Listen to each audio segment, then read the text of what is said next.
We'll go ahead and get this, the Lane Community College regular board meeting to order here. Happy New Year, everyone. And we'll start with a roll call. Kevin Alltucker, Here. Denise Diamond, Here. Mike Eister, Here. Austin Fulnagi, Here. Lisa Fragola, Here.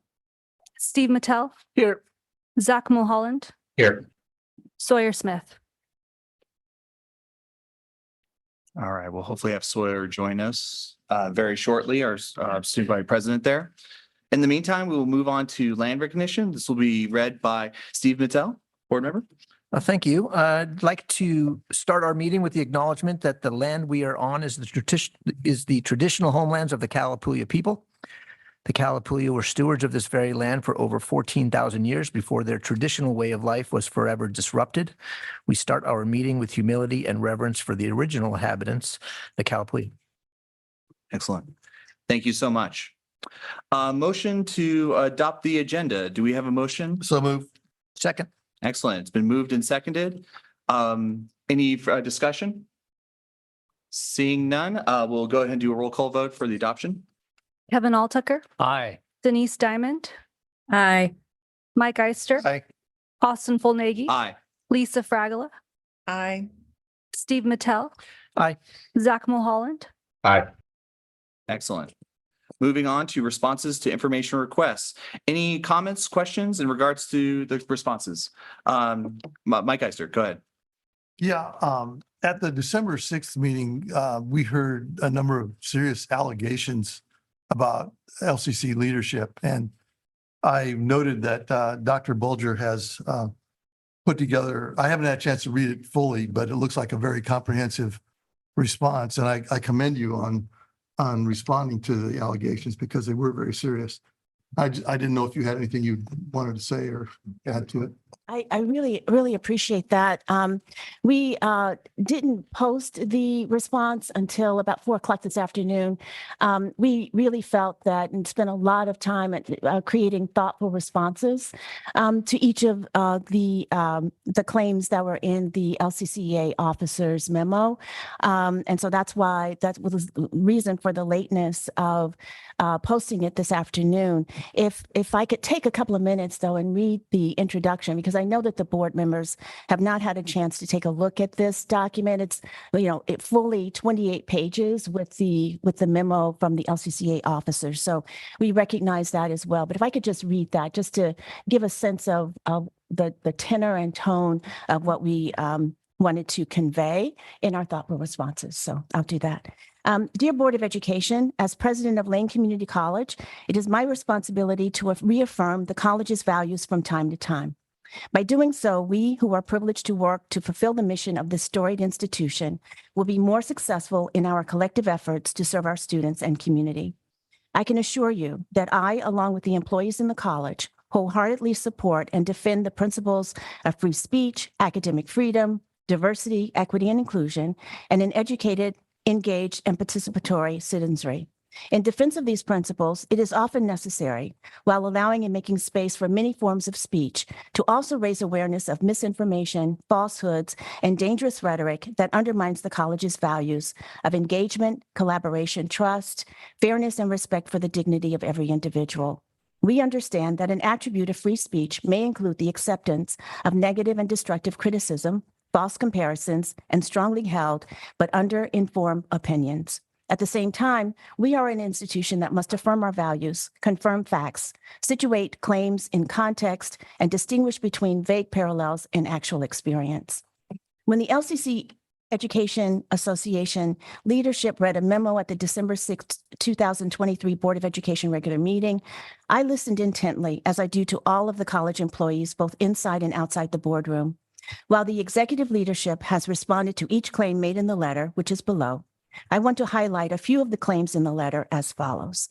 One of the claims was defunding of diversity, equity, and inclusion efforts. And here's our response. Citing a transfer of a staff person in the Equity and Inclusion Office and the retirement of the Associate Vice President for Equity and Inclusion, the letter infers that the President has defunded diversity, equity, and inclusion efforts. In fact, under the President's leadership, the transition of the institution-wide promotion and integration of DEI is underway and includes expansion. For example, in 2023, the work of the college-wide Diversity, Equity, Inclusion, and Belonging Work Group resulted in an institutional initiative to improve student access to selective academic programs, for example, nursing. The college administration has intentionally improved the college's ability to attract diverse candidates. Administrative functions previously housed in the Equity and Inclusion Office, such as tracking cultural competency professional development, were continued by the Human Resources Department upon the retirement of the Associate Vice President for Equity and Inclusion. Cultural competency professional development opportunities have continued to be offered and are communicated to the college community through the college website and the Lane Weekly and internal college newsletter. The second claim, one of the second claims, undermining academic freedom and undermining faculty role in hiring decisions. Here's the response. Definitions and contemporary applications of academic freedom in the higher education literature commonly clarify the protections of faculty and students that are afforded by this time-honored tenet of higher education. In general, search processes, while confidential in nature, are conducted with the full oversight and participation of professionals from the Human Resources Department to ensure privacy and legal requirements, as well as the full participation of a trained search advocate whose position includes ensuring equitable and unbiased search processes. I want to note that the Human Resources Department has made strides in improving search processes to be equitable and attract diverse candidates. And here is the third third example, undermining school board membership and role. And here's the response. The three examples under this claim imply that the Board of Education is undermined by the president or college administration. Neither the president nor the college administration issues requirements of board members. Rather, the Board of Education and the president work together on varied levels and have distinct roles in their stewardship of the institution. Board policies articulate specific roles of the Board of Education, the president, and the board president relationship, such as Board Policy 312, BP 300, BP 2200, and BP 2430. I know firsthand that LCC leadership practices the college's values and upholds the ideals of academic freedom, integrity, and respect for others, encourages and embraces feedback and constructive criticism, and continually seeks ways to improve the college for the students' experience and success. We understand that both passionate disagreement and constructive dialogue can and should coexist. We strive, therefore, for respectful and truth-based communication as a constructive example of dialogue and learning befitting an institution of higher education. We additionally work toward holding courageous conversations and will continue to address misinformation when presented to ensure our community has appropriate context when deliberating difficult and contentious situations. Passionate disagreement is a hallmark of an academic environment, but hyperbolic rhetoric and the fallacy of false equivalency are corrosive to LCC's institutional culture. Instead, they sow discord and do not intend to develop solutions. Our responsibility as educators and leaders in higher education includes ensuring that misleading speech is contrasted with context, factual statements, and corrections. We hope individuals will hear multiple sides of difficult situations, ask questions, engage in meaningful dialogue, and make personal conclusions to develop understanding. I ask the LCC community to have courageous conversations with those with whom you may not agree, in a manner that promotes respect and truthful information. My professional record promoting diversity, equity, and inclusion predates my time at LCC. As a community college leader of color, my lived experience informs my values on diversity, equity, and inclusion. I have brought my values, knowledge, and experience to LCC in many ways, including by assembling a leadership team of cabinet members with diverse voices. In May 2023, at the spring conference, I announced that the Board of Education and Cabinet would have another opportunity to participate in professional development around the topics of diversity, equity, and inclusion during this academic year. I, along with executive leadership, respond to claims in the December 6th memo to promote transparent communication practices in a campus community that is dedicated to offering students and the community quality education and training in an environment that thrives on discourse and engagement to resolve issues. We have sought to address these claims in a straightforward and forthright manner. Please see the responses below. And what follows are several pages that respond to each of the 13 claims and multiple examples that were provided in the memo on December 6th. Okay. Any other questions or comments in regards to board comments? Seeing none, moving on to public I comment. think you did have one. Oh, sorry. Was there? Oh, Denise, apologies. Yeah, sorry. In the hopes of establishing a pleasant and calm first meeting of the new year, I appreciate that this is brought to our attention. And when something does appear at 4 o'clock in the afternoon, it is difficult for all board members to be aware and to have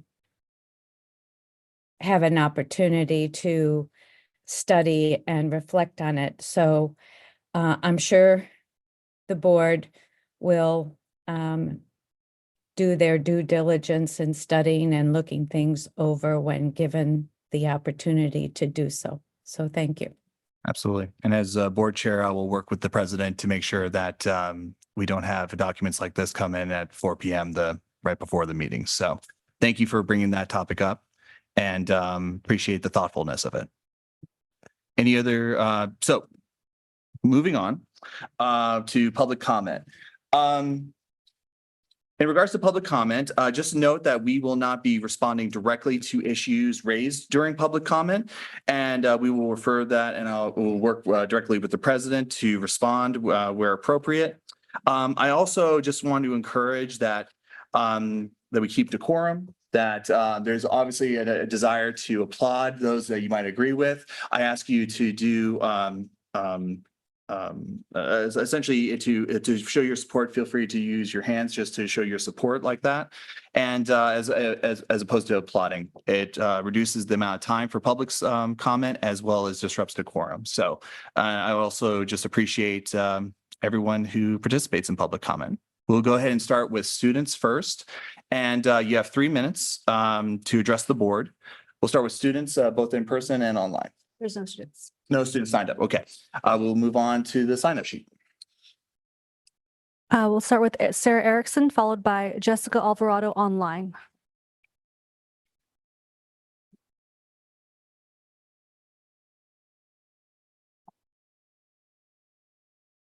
President Bolger and members of the board.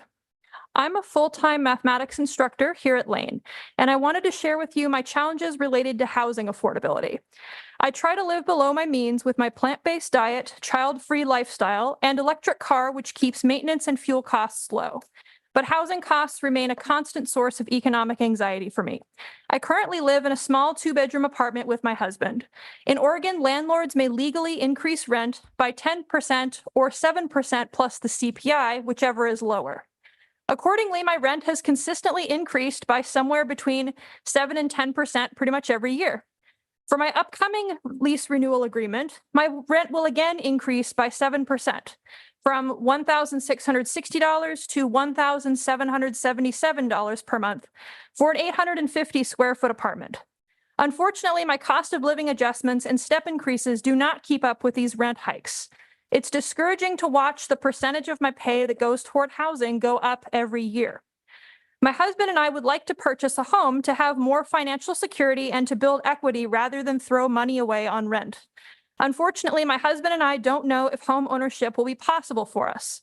According to Zillow, as of November 30th of last year, the median list price of a home in Eugene was $496,300, and the current average 30-year fixed mortgage rate in Oregon is 6.14%. Like many of my fellow millennials, I don't have a lot of savings. According to Bankrate.com, if I paid a $30,000 down payment for a median priced home in Eugene and got a mortgage at the average APR, assuming a credit score above 740, my housing costs would jump to $2,837 per month, not including taxes, insurance, PMI, or HOA fees. That's almost 40% of my gross monthly income. The U.S. Department of Housing and Urban Development considers a household to be housing cost burdened if they spend more than 30% of their income on housing. If housing is unaffordable, even for a child-free contracted faculty member, it's much more challenging for faculty who have dependents and for the majority of faculty here at LCC who teach part-time. Those who cannot afford to make a down payment and purchase a home are stuck paying ever-increasing rent. Another example why it's more expensive to be poor.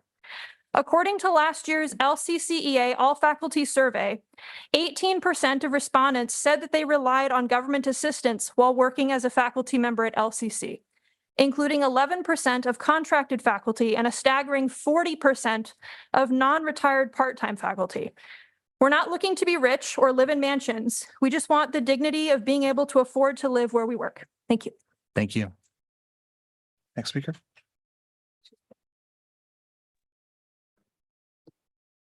Oh, Jessica, excellent. Jessica, go ahead. To esteemed Board of Education members, President Bolger and the Cabinet, thank you all for your service to Lane and to our community. Happy New Year. I'm Jessica Alvarado, one of 3 BIPOC faculty counselors identified for retrenchment as a cost-saving measure in response to a budget crisis. As we approach this next budget cycle and bargaining, I'm here to share concerns and ask for your support for positive action to right the future. The decisions to cut counseling services were based on subjective opinions rooted in retaliation toward a work group that had spoken up on behalf of students of color. We could not support administrators' directives to enlist the use of public safety, Lane County sheriffs to respond to crisis situations with students of color. Our moral and ethical perspectives are and have been centered in using the least intrusive but effective interventions. This included the use of Cahoots, a reputable community service in Lane County. When concerns about this and additional matters were communicated to President Hamilton, she launched an investigation that eventually went external. We participated in 15 plus hours of interviews, but were not provided the results, as was our right. By spring of 22, we had duties and responsibilities removed from us, and these were reassigned to MHWC clinicians, all relatively new employees. And our effective retention programs were discontinued, counseling internship and academic progress standards interventions. These decisions were based on minimal data collected during the pandemic and not compared with overall academic performance of all students at Lane. During the 22-23 academic year, one counselor was hired into a coordinator position but was not allowed to coordinate. This was considered grievous and the counselor was returned to their original position. Oddly enough, this individual was wrongly identified for retrenchment for the following fall term of 23. It's been difficult and life-altering to be the subject of erasure and devaluation, especially while those responsible have not been held accountable for their actions. They have not had to face job insecurity, censorship, and ongoing scrutiny. It's also been scary to observe retaliatory acts towards 2 key figures who have done their best to protect our rights as faculty and people of color. I was disheartened to learn of the leadership's response to these acts as well.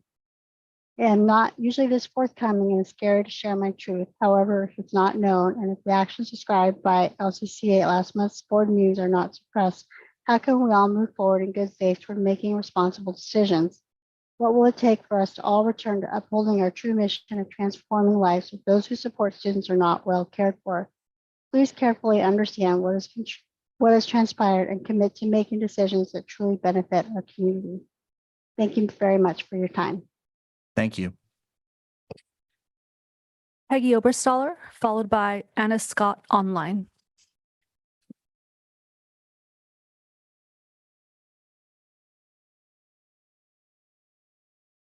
Good evening. I'm Peggy Oberstaller, a part-time faculty member, and I'm reading a statement written by another faculty member. Respected members of the board, distinguished colleagues, and esteemed guests, as a faculty member of color committed to fostering an inclusive, supportive, and engaging learning environment I bring forward a perspective on some concerning trends in education that affect job security and retention, particularly for educators from marginalized backgrounds like myself. It is believed by some that enacting policies that affect job security, such as removing continuing contracts, will help to increase diversity within the workplace. In my experience, that is not the case.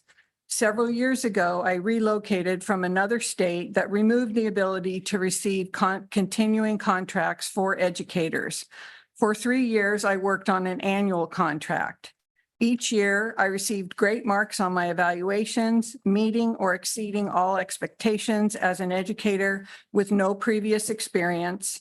I had several conversations with different members of the administration about my future and potential growth within the district. Yet each year in May, I would nervously wait and read through school board meeting notes to see if I would be offered a contract for the next year. At the end of my second year, I actually was not offered a contract until about a month after school had ended, and I had already anxiously spent several months applying for every teaching job possible within a 1-hour radius. It was very clear that my hard work and dedication were not valued or a priority in maintaining employment. I did not want to spend every spring worrying about whether or not I would have a job to support my family in the fall. So even though I had deep roots in my hometown and a recognized family legacy in education, the removal of continuing contracts meant it was time to move on. Offering job security shows educators, especially those from diverse backgrounds, that they are valued and respected. Removing elements of job security reduces the number of qualified applicants who are willing to consider available positions. It also unnecessarily increases the risk factors of employment with our institution, especially for those who are already at risk of oppression. I strongly believe that if you are truly looking to recruit and retain people of color to work at LCC, offering job security will be a key factor. Thank you for your time. Thank you. Next speaker. Oh, fantastic. It was Anna. Anna, go ahead. Hi, all. I wanted to just give you the College Council report that didn't make it into your packet because I got busy. Happy holidays. Our third College Council meeting of the 2023-24 academic year was held Thursday, December 6th from 2 to 4 p.m. Moving through our agenda, members performed the following actions. We approved the revised and updated classroom food and drink operational policy submitted to us by the Infrastructure Council after second reading.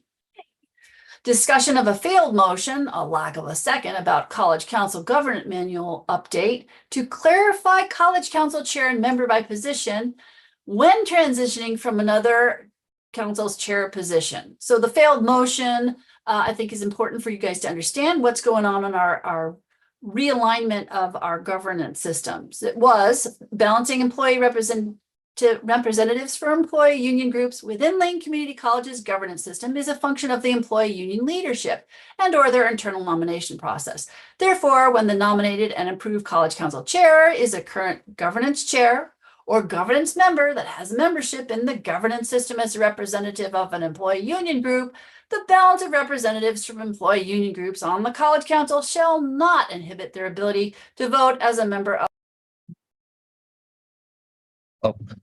Oh, Anna, really quick, you muted. We'll be talking about that one more. I'm going to keep going. Number Appreciate 3, passed a motion to establish 2023-24 policy deadlines. Yay. 2 members volunteered to bring a sample timeline back to the College Council for implementation. 4, conducted a discussion of Lane's new funding formula and student success. 5, College Council chair, that's me, requested and received feedback on the 2023-24 council work plans. Members of the Lane's Boards of Education, you are invited to join College Council to observe our college governance in action at the next regular meeting on Wednesday, January 10th, 2023 from 2 to 4 at the main campus boardroom, building 3 or via Zoom. Details available on board docs. Thank you guys for listening. Thank you. Wendy Simmons, followed by Adrian Mitchell.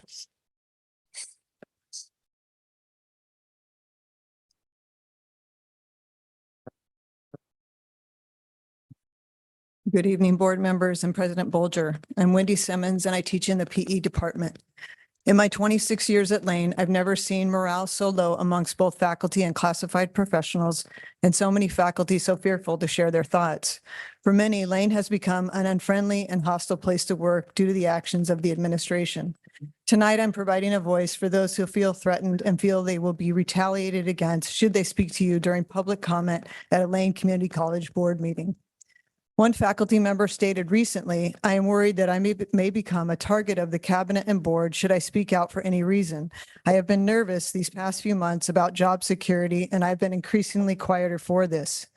At the end of last term, another faculty member said, "I feel I cannot voice many of my concerns out of fear of retribution or retaliation." One more said, "I would not have accepted a job at Lane if I had known what I now know. I feel a great deal of stress about job security. I have been hesitant to participate too heavily in advocacy on campus due to this anxiety." While the attempted layoffs at the start of the term only targeted a short list of faculty, many others now feel they too could be targeted should they speak out. They are concerned about possible retaliation from their deans and the administration and feel they are risking their teaching careers at Lane if they speak up. LCC, our community's college, stands for and was founded on democratic principles. Not feeling safe to speak freely goes against these principles. Our core values include learning, diversity, and integrity. LCC's mission and values include: 1, fostering a culture of achievement in a caring community. A caring community doesn't instill fear in its employees. 2, cultivating a respectful, inclusive, and accessible working and learning environment. 3, developing capacity to understand issues of difference, power, and privilege. An antagonistic environment created by the administration doesn't invite different perspectives, nor does it encourage teamwork and cooperation or collaboration and partnership, which ironically is another core value meant to promote meaningful participation in governance. Another core value, integrity, is about fostering an environment of respect, fairness, honesty, and openness. Fabricating a budget crisis, closing our health clinic with no warning, and not discussing alternatives to layoffs are just a few examples of what an environment built on secrecy and dishonesty looks like. If we can't measure up to our core values, we certainly can't fulfill our mission. We are asking for direct and honest communication, transparency, inclusiveness, and a return to democratic values where faculty can feel secure in having a future at Lane and where the administration works collaboratively with us to ensure student success. Only then can we truly be our community's college. Thank you. Thank you. Next speaker.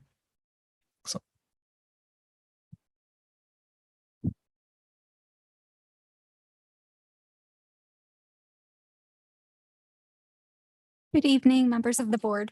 Thank you to everyone who was involved in researching and posting the information on board docs at the last work session about Titan Court, including disparities in rental rates charged to international students. As you are aware, students have raised some concerns about these disparities. I will follow up and share with you all some information which might serve as a model for how LCC might choose to provide information to our international students and campus community. The link that I will send to you is the OSU website that provides information about international students' legal rights and resources such as the Fair Housing Council in Oregon. I ask that you carefully review LCC's practices as soon as possible in light of the recently publicized rent rates information, and in light of that review, take action as needed to ensure that LCC's practices are in line with the requirements of the Fair Housing Act.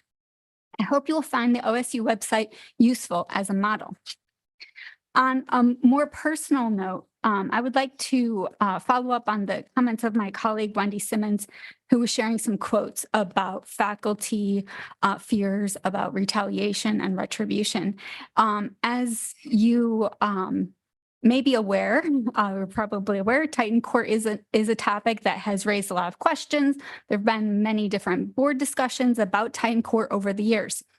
When I first participated in a committee on campus and asked questions about Titan Court, this was at a time when Titan Court was still part of Fund 6. It has since moved, or it is still in Fund 6, but the international program was in Fund 6 with it.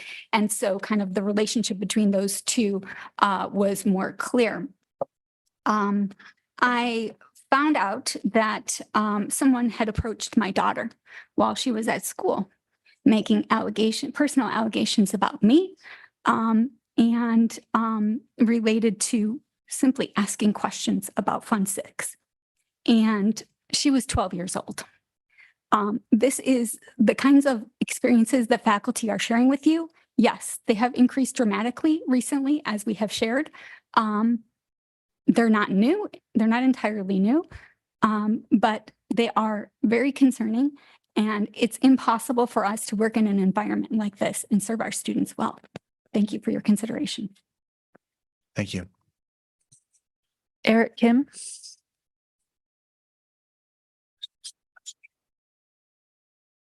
Good evening, Lane Community College Board of Education and Dr. Bolger. My name's Eric Kim, teach psychology in the social science division. I'm here to talk about what students learn in psychology and the social sciences.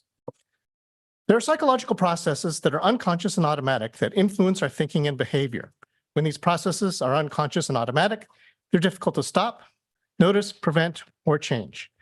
In the following example, it involves a murder, but it has nothing really to do with murder. It's just an example to show psychological processes. To illustrate unconscious and automatic processes, I use the following example. A hotel detective was making his rounds through the corridor of a hotel. As he passed by a room, he heard a voice behind the closed door. The voice yelled, "Don't shoot, John." Immediately afterward, the detective heard a gun discharge. He immediately broke into the room and encountered the following scene. A dead woman was lying on the floor. Next to her was a gun. Three people were standing around her. They were a judge, a soldier, and a mail carrier. The detective immediately arrested the mail carrier for murder. Based on the information provided, how did the hotel detective know to arrest the mail carrier? Now, it's common for people to have difficulties answering these questions. There's no name tags, and the four people don't know each other, and that's the common type of answers that students give me. Now let's look at another example that comes from the television show How I Met Your Mother. Mitch told the mother that he's been a creep since moving to New York. He felt a little lost. He was living in his parents' basement. He was playing video games. He was masked during those games. Now, in both cases, stereotypes were activated. The second time, you're able to recognize the activation of the stereotype and possibly prevent yourself from continuing with that stereotype. The first example involved stereotypes as well, but it wasn't as obvious. The judge and the soldier were women, and the mail carrier was a man. When the woman said, "Don't shoot, John," he knew to arrest the only man in the room. Our stereotypes of judges and soldiers were unconsciously activated and impaired our ability to solve the problem. It didn't take a lot to activate these stereotypes. Historically, if children were asked to draw pictures of a scientist, it was usually a drawing of a man. More examples of scientists who are women are in the public mind, and this finding is a little bit less pronounced. Relating to last month's board meeting, teaching diverse and culturally accurate history and narratives such as critical race and gender theories is important for civic engagement and the inspiration of students. Teaching these theories in anthropology, sociology, ethnic studies, human services, political science, and psychology can make people uncomfortable, which is why people protest them. But learning about diversity can make it easier to stop stereotype activation, like with Mitch, who is living in his parents' basement, and can help aspire students to their full potential. Thank you. Thank you. That's it. Thank you, everyone.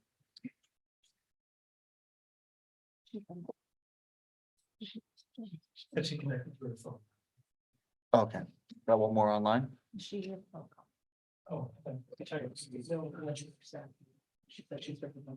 Jennifer Sacklin. Okay, go ahead and bring her over. Jennifer, you said? Jennifer, go Yes. ahead. You ready? Excuse me. Of course. Ill recently.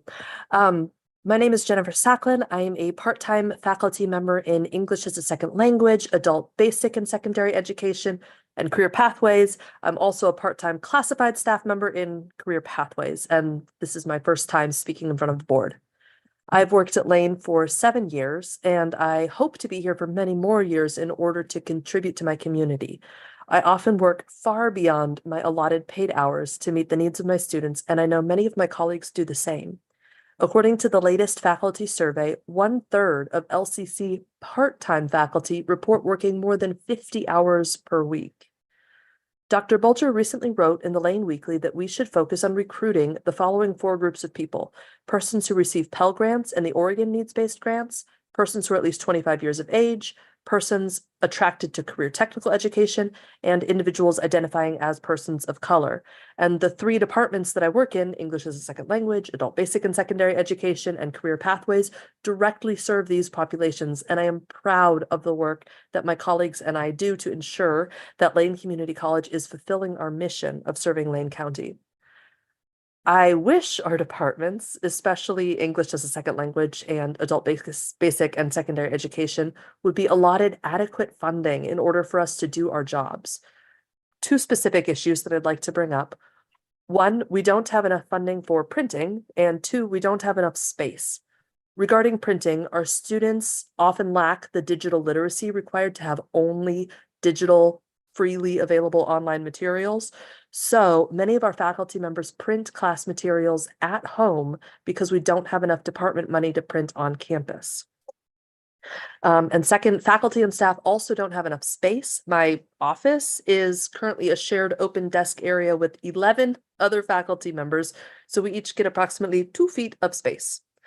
According to the latest faculty survey, 36% of part-time faculty do not have LCC-provided office space that allows us to meet privately with our students. The faculty union is starting the bargaining process, and I dearly hope it isn't as horrible as last time. Last time, one former member of the administration, who is no longer at Lane, told the faculty bargaining team that part-time faculty didn't deserve job security because we weren't as valuable as full-time faculty. Due to comments like this and hostile proposals by the administration, less than 40% of all faculty at Lane feel valued as a faculty member. I lost sleep due to stress and fear during the last bargaining process, and I very much hope that this time around, the administration can recognize the hard work that both full-time and part-time faculty do and bargain accordingly. We faculty are carefully watching the bargaining process, and how it is conducted does significantly impact our morale. Thank you. Thank you.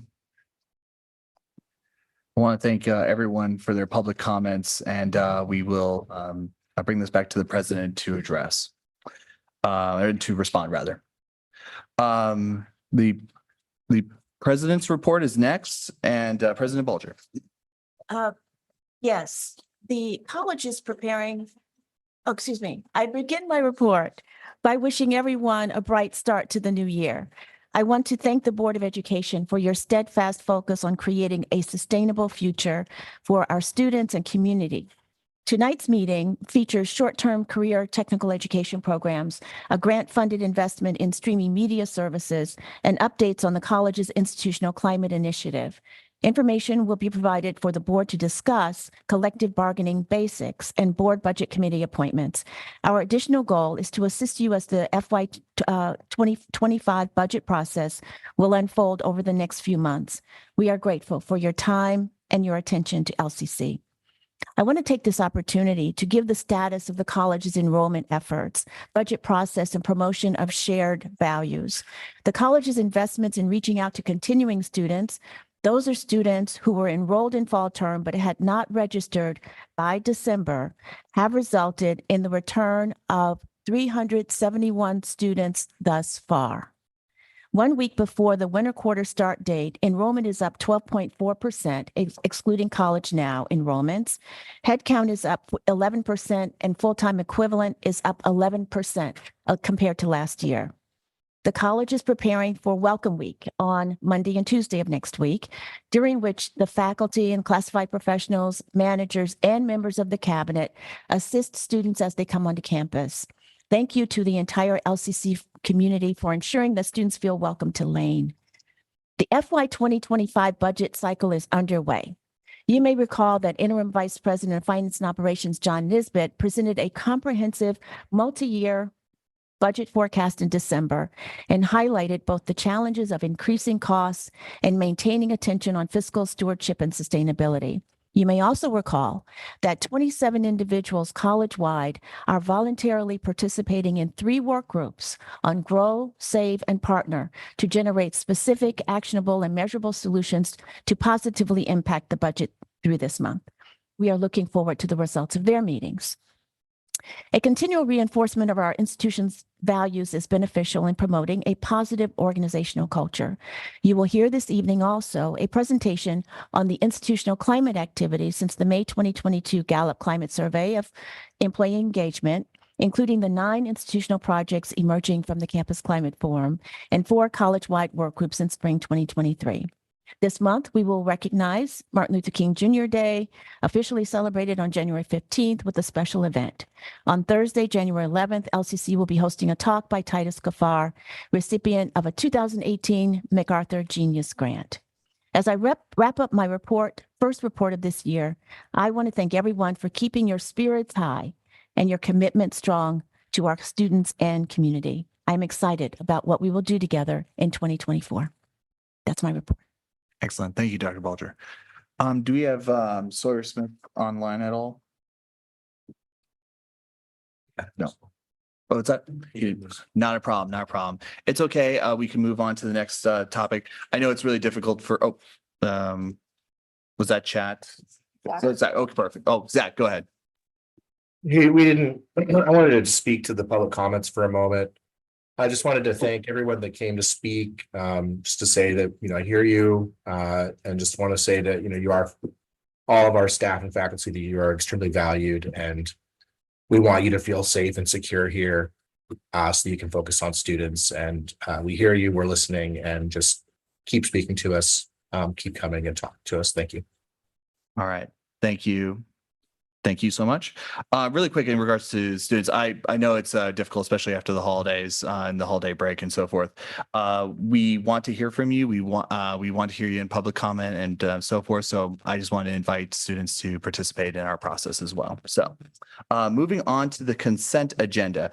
Is there anything that? Sorry, I just wanted to mention. Oh, yeah. School isn't in session yet, so yeah. we wouldn't be getting Zach. Sorry, just mentioning. Oh yeah. Sawyer wasn't here, and also we wouldn't get many students commenting. Yep, totally understandable. Yep, I totally understand, especially after break. We'll move on to the consent agenda though. Anything that needs to be pulled for the consent agenda for further discussions or questions? Seeing none, just need a motion. So move. I'll second. Excellent. Been moved and seconded for the consent agenda. Any further discussion? Seeing none, roll call vote just to approve the consent. Kevin Alltucker, Aye. Denise Diamond, Aye. Mike Eister, Aye. Austin Fulnake, Aye. Lisa Fragola, Aye. Steve Mattel, Aye. Zach Mulholland. Aye. All right, it's approved. Moving on to our action item here. So there's a couple ways we can approach this. We can approach it with a slate, meaning the slate that's in front of us. We do a motion in a second to approve it. It also would allow for discussion if anybody would like to speak in regards to their nominee. Or we can approach it one at a time. I would, for the sake of time, I would recommend the first option. So do we have a motion in regards to this? I move that we approve the slate as presented. Second. Excellent. It's been moved and seconded to approve the slate. Mike, would you like to speak on your motion? Well, I'm open to if anybody wants to get into more discussion, but I thought we'd start out this way and. Absolutely. Perfect. Yeah, anyone else would like to discuss nominee and so forth? All right. One thing I just want to simply say, I know there was additional applicants outside of this slate, and I just want to encourage them to, I would like to look for ways, just really brief. I just want to look for ways to have you still participate in Lane Community College with other committees or other options. We have a committee. We're going to be appointing some positions for the Bond Oversight Committee in the upcoming board meeting. So I just wanted to offer that as well. Lisa. Yeah, I'm sorry. I thought we were going to each have an opportunity to say something about our recommended candidate. And I believe mine is in attendance, and I was just hoping that she might be able to have a moment to introduce herself since she took Absolutely. to come to campus. 100%. And we also will have an opportunity. We're going to be inviting all the budget committee members to the February meeting to allow them to also have a round of introductions as well. That meeting will also include a lot of budgetary stuff as well. So it'll also expose them to the discussions we'll be having during the budgetary process. But I'd be happy for one of our budget committee member nominees to be able to speak and introduce themselves if you would like. Would you like to do that? Yeah, excellent. Come on over here to the podium.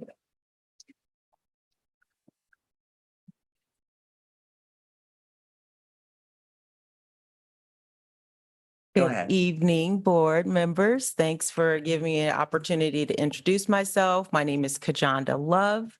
I am actually from Illinois. I've been here for about a year and a half now, and I am very excited to participate in the budget committee. I'm excited for the nomination. Thank you, Lisa Fragula. And thank you also for just bringing this to my attention. I feel that the faculty, students, and our infrastructure is a very important part of Lane Community College. And I am so excited that I'll get a chance to work with you in regards to those issues. Thank you. Excellent. Thank you. Any further discussion? Mike. Yeah, I would just like to thank everybody who applied. We had a pretty remarkable slate of people, even people that didn't make the recommended list, well qualified. So thank everybody. And I second your idea, Austin, about encouraging people to look for other opportunities. Absolutely. Yeah, I think it's always good to encourage that. All right. If there's any further, I'm going to, rather than roll call vote, I will just do those who support, aye, nay, so forth. For those who approve the slate of budget committee member appointees, signify by saying aye. Aye. Aye. Any opposed? Any abstain? Seeing none? Board approved. It's the fastest action item we've had in a while. So moving on to discussion items. We have the institutional climate update. Dr. Bulger? Yes, we will give an institutional climate update, and I'll turn the time over to Shane Turner.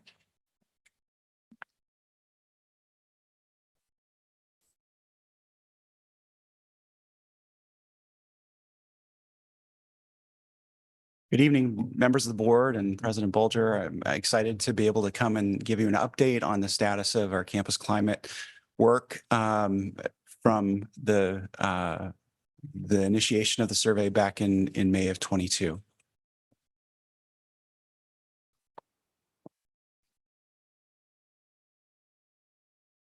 And next slide, please.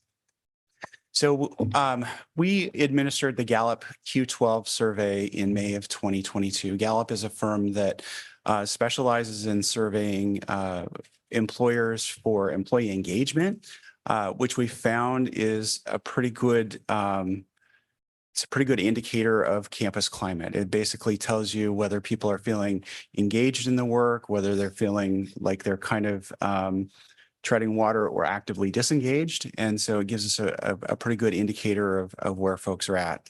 We had about 466 respondents, which was about 50% for a response rate.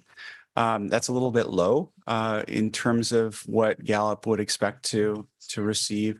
There were a couple of things going on at that time. It was kind of at the end of a term. We were going through bargaining at the time. And so there are a couple of indicators that we're hoping will be turned when we administer it later in the winter. The survey results produced both college-wide scores as well as departmental scores. And so we were able to look as a whole, but also kind of drill down to various departments and see the variances there. For those of you who were serving on the board at the time that I presented back in October of 2022, I shared a report with you, the actual college results. And there's a link to it in the presentation if you would like to refer back to it. So where are we now? If you'll advance to the next slide, please. So in the summer of 2022, we released those departmental reports to managers, and we trained them on how to develop departmental action plans by working with their department staff and having the plans of action come up organically from their staff. They said, what do you want us to work on? And we picked that first, and then we worked through the plan. So managers began to work on those plans with their staff at that time. And then in February of 23, we had a campus-wide town hall because some of the feedback we were getting from those departmental action plan work was that there are some of these things that are actually campus-wide issues. And so how can we address those? I can't address this in my department. How can we address these campus-wide issues? And so at the town hall, we reviewed the campus-wide reporting, and we launched 4 campus climate work groups. And we'll go through the results of those in just a second. They were kind of grouped around different themes. There was a group on respect and fairness, one on growth and engagement, one on ethics and integrity, and one on diversity, equity, inclusion, and belonging. And then what we did is we had those campus climate work groups put forward a set of recommendations that came to cabinet. And cabinet looked at those and said, okay, these are the ones that we can do right now that we think will have the most immediate impact. And so at spring conference, we announced those 9 goals that Dr. Bulger mentioned earlier in her report that we were going to take forward and begin to implement. And so that's what follows in the rest of my report. You'll go to the next slide, please. So in the respect and fairness group, the recommendation that we pulled out and are working on is to write and adopt a respectful community college statement. This will be paired with a working agreement for committee meetings so that everyone is kind of committing to use this practice. Brett is leading that work, working with Laura Pelletier and volunteers from across campus. We started to have some initial meetings in November, but work will begin in earnest this month. Next slide. In engagement and growth, we had a couple of different items that we pulled out. We're working on building an employee mentoring program. This is something that's come up numerous times, and there's a real need to develop the talent that we have. And so we see this as a really good way to do that. It's under development. We've developed the outcomes, and we'll be vetting that program in early spring. Be vetting it with cabinet and the outcomes later this month. Also create a best practice procedure around meetings. One of the things that you heard about earlier from Anna, putting college governance meetings on board docs, so it's public and transparent. That's part of this, but there'll be an actual procedure that will be rolling out later in winter term. Next slide. Ethics integrity. We had 3 different recommendations coming out of this group. Develop an anonymous hiring process evaluation. We have a draft survey that's been completed by our recruiting staff, and we're working with the LCCEA Committee on Racial Equity and Social Justice to finalize the questions, getting their feedback based upon their experiences. Ensuring that the hiring process adheres to current procedure. We're currently working through a revision of the hiring procedure to streamline it, but also make sure it maintains EEO compliance. And then just like with any change to procedure, we'll be gathering campus-wide feedback to hear what folks think of those changes later on this spring. And then implementing management 360-degree evaluations. We're actually conducting the first orientation for the first cohort tomorrow. I'll be doing that with about 1/3 of our managers using a 360-degree management evaluation tool that the outcome is you develop a professional development plan to work on the things that are identified as derailers in your work. Next slide, please. In diversity, equity, inclusion, and belonging, we also have 3 items. Improving diversity in hiring, as Dr. Bulger mentioned, we've been working on on that continuously. We have a new slate of recommendations that came out of that group that we're implementing, including changing minimum qualifications screening to make it more inclusive, more expansive. That rollout of changes will be happening later this month so that for any faculty searches we have going on this cycle, we'll be able to catch those and hopefully improve the diversity of those pools. Improve equity and access to selective academic programming. Dr. Bolger mentions that one as well. There's just a raft of changes that were made in the nursing program application process to try to improve those outcomes. And I hope that they're able to come and talk to you about those changes at some point in the future, because I think it's a really nice model for how we can take that work and apply it in other areas as well. And then consideration of a chair model. We're in the information collection process, working with classified coordinators, deans, division faculty coordinators, to find out what's working in our current process. Would a chair model work for us, or is there some other model that would work better? And so that's where we're at in the process right now. Next slide, please.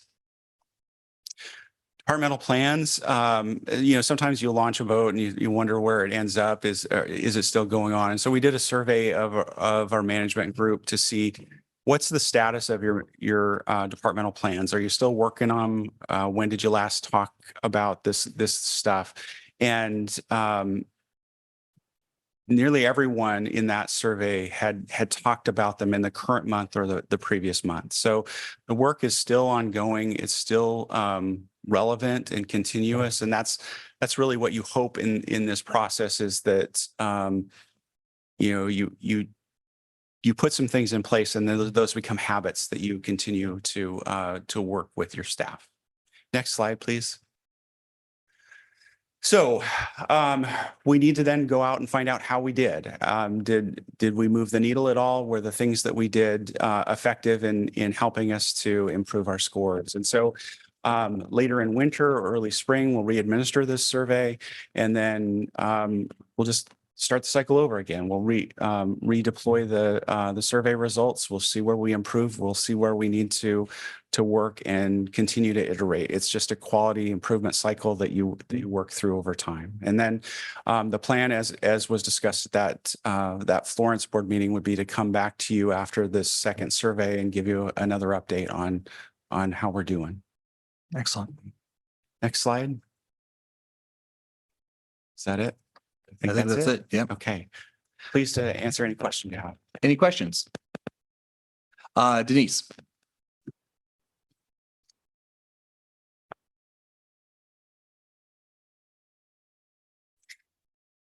Hi. We got you. Yep. Thank you. What's the relationship or process, I guess, from these groups to College Council? So the climate work groups were not a part of governance. They were a campus-wide call for participants. And so we had participants from all over campus. Some of them happen to be involved in college governance. Some of them are not.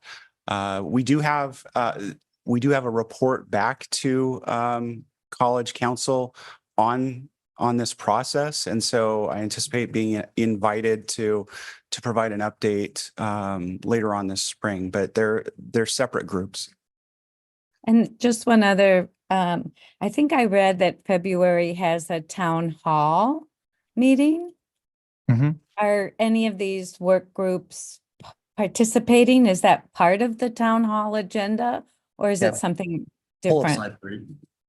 So the town hall that you're referring to in the slide deck is actually one that happened last February. Mm-hmm. So this was sort of the kickoff of those climate groups. Okay, so that was February of 23. That's correct. Okay, thank you. Yeah. Yeah. This is the calendar you were speaking of there. Thank you. Kevin. Yeah, Shane, thanks. I appreciate using the same survey instrument to maintain reliability. But, moving forward, have you thought about, are there other instruments out there that would be better Yeah, it's a good question because people, some people aren't in love with the Gallup survey or what it measures, frankly, that it measures employee engagement. I think there are lots of ways to assess climate. This is just one way. And we haven't really, we're kind of planning to get through this cycle and see, usually you're resurveying a year or two out. So we'll have time to do that. But I think after this next survey cycle, we'll have some good perspective to be able to decide, is this tool still relevant and working for us? Yeah, appreciate the question. Lisa? So quick question and then probably a longer one. What's an EEO practice? Sure. Equal employment opportunity practice. Sorry, the HR speak in acronyms there. So basically making sure that we're still legally compliant in all the things that we have to monitor for recruiting new employees.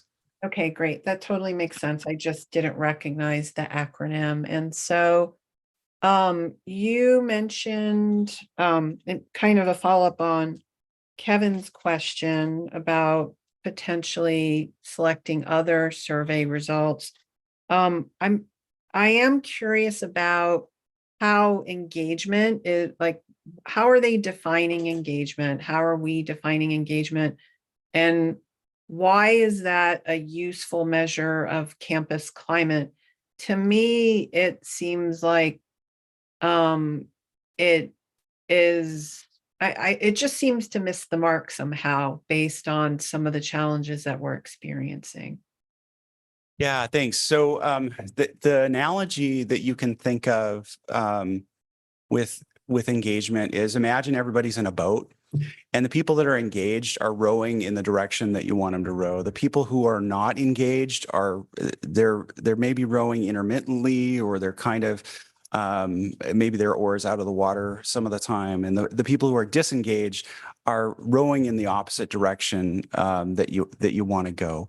And the reason it's relevant or a good indicator is because people tend to be engaged in places where they feel like they can do their best work. I don't have the survey up right now, but the kinds of things that are asked in the survey are: do you have what you need to do your job? Do you feel supported by your supervisor? Do you have close relationships with people at work? And if the climate's not good for that, then that'll be reflected in the scores. And they found a really strong correlation for high engagement workplaces with success indicators for the organization, whether that be good student faculty interaction, or if you're a for-profit business, a better bottom line. It's just a kind of a results-based metric for organizations. Excellent. I really appreciated that analogy. Thank you, Shane. That helped me understand it better.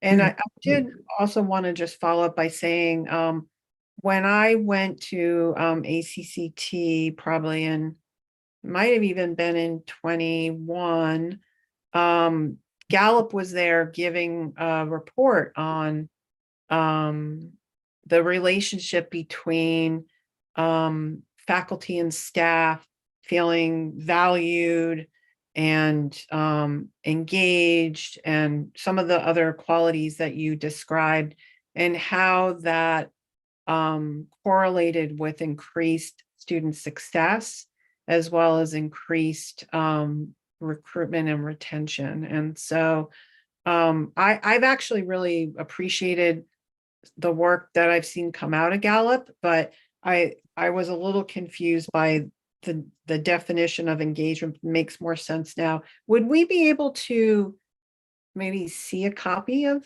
I don't think we ever took it. I don't think it makes sense for us to take it, but could we see what it looks like?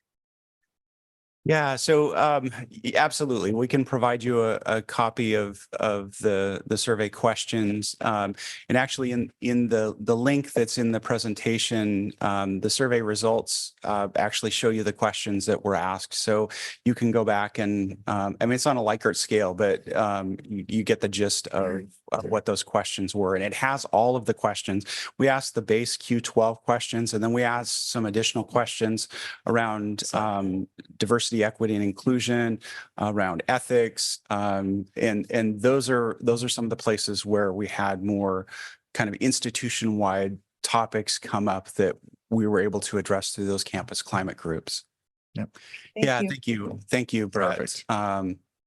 So these are the first 12 questions. And this could be found in slide 2 for the rest of the board as well. So, or it's in the report on slide 2. Yes. Yeah. Yep. Excellent. Steve, you had a question. Yeah. Now I have 2 questions. Wait, so that slide that was just shared, that's not in this month's packet. It's in the presentation on slide 2, but it's also in board docs because it was presented back in October of 22. Okay, thanks. Yep. I can go back there. The other question I had, Shane, you said something about I think 50% roughly response rate, which to me, by the way, sounds good. But then you said not as good as you would have liked, or by comparison. Have you done or can you do any analysis on that response group and to determine how representative they are of our faculty and staff as a whole? Does it skew is a concern I would have to a particular category, whatever it might be? It didn't. I think that another document that's again back in that October of 22 board meeting is a heat map, and you can kind of see what the N is for each of those employee groups. And it wasn't like it was overrepresented by any one group. You feel like it's a pretty decent representation? It's fair. I think, I mean, there are some groups that you're going to have a harder time getting responses. So part-time faculty, not a great response. Again, probably lending to the fact that they're working several different jobs, or it was close to the end of the term and they were already kind of wrapped up. So we're hoping to rectify some of that with when we administer this time around. All right, excellent. This is more of a statement more than anything. First off, thank you for the work that you've done on this. And we've had a presentation before about how the time period wasn't ideal for releasing that survey. But I just want to speak to our campus community to definitely be involved in this Gallup poll. I personally really want to see the results of this second round and so forth. I know the board does as well. And I just want to really encourage participation in the Gallup. And I want to obviously see the data, see the information and so forth. So I just want to reach out to the campus community. I would love to see greater participation. Again, I know the time period was really was not a great time period, but I just want to absolutely just encourage and to reach out to for additional participation and responses. Thank you so much for everything you do. Any other questions, comments? Excellent. Shane, excellent presentation. Thank you. All right, we're moving on to budget parameters. Initial discussion. Yes, we have Interim Vice President of Finance and Operations, John Nisbet, who will lead us through this initial discussion of budget parameters. John? Well, thank you. Good evening, board members, President Bulger. We've got just a few slides to review with you to go over some content. But as President Bulger mentioned earlier in her remarks or her report, the FY25 budget process or development is well underway. Have been meeting with the Budget Development Subcommittee, whose meetings are going to start beginning to accelerate in January and February. And these are many of the parameters or concepts that we're going to be grappling with to determine what the next year's budget does look like. So next slide, please. The reason that's important that we have this initial discussion with the board is to determine your thoughts, feelings, feedback about some of the kind of essential categorical items or concepts within the budget framework. We want to determine or provide guidance during the budget development process. We want to support strategic investments such as deferred maintenance or investment in enrollment initiatives throughout the budget process for the institution. We also want to ensure proper use of budget resource, of course, and to provide a framework to maintain sufficient fund balances. So those are somewhat the aims or the importance of discussing these. So next slide, please. So examples, some things that we've talked about in the last meeting in December with the budget forecast are the restoration of Fund 9 subfunds. So we identified the deficit subfunds in Fund 9 and have a plan to restore those at the end of this year or a combination of this and next year. Deferred maintenance, we know is an issue and something that we want to restore on campus. 700,000 to 1.5 million is the range that we've identified as major projects to address on campus and invest there. Tuition increase, something I mentioned again during the budget forecast. Kind of a guiding parameter in that is we don't want to exceed the higher education price index that I discussed, but we also need to maintain LCC at a competitive position compared to other community colleges. So that's something that we'll come back and make a recommendation on.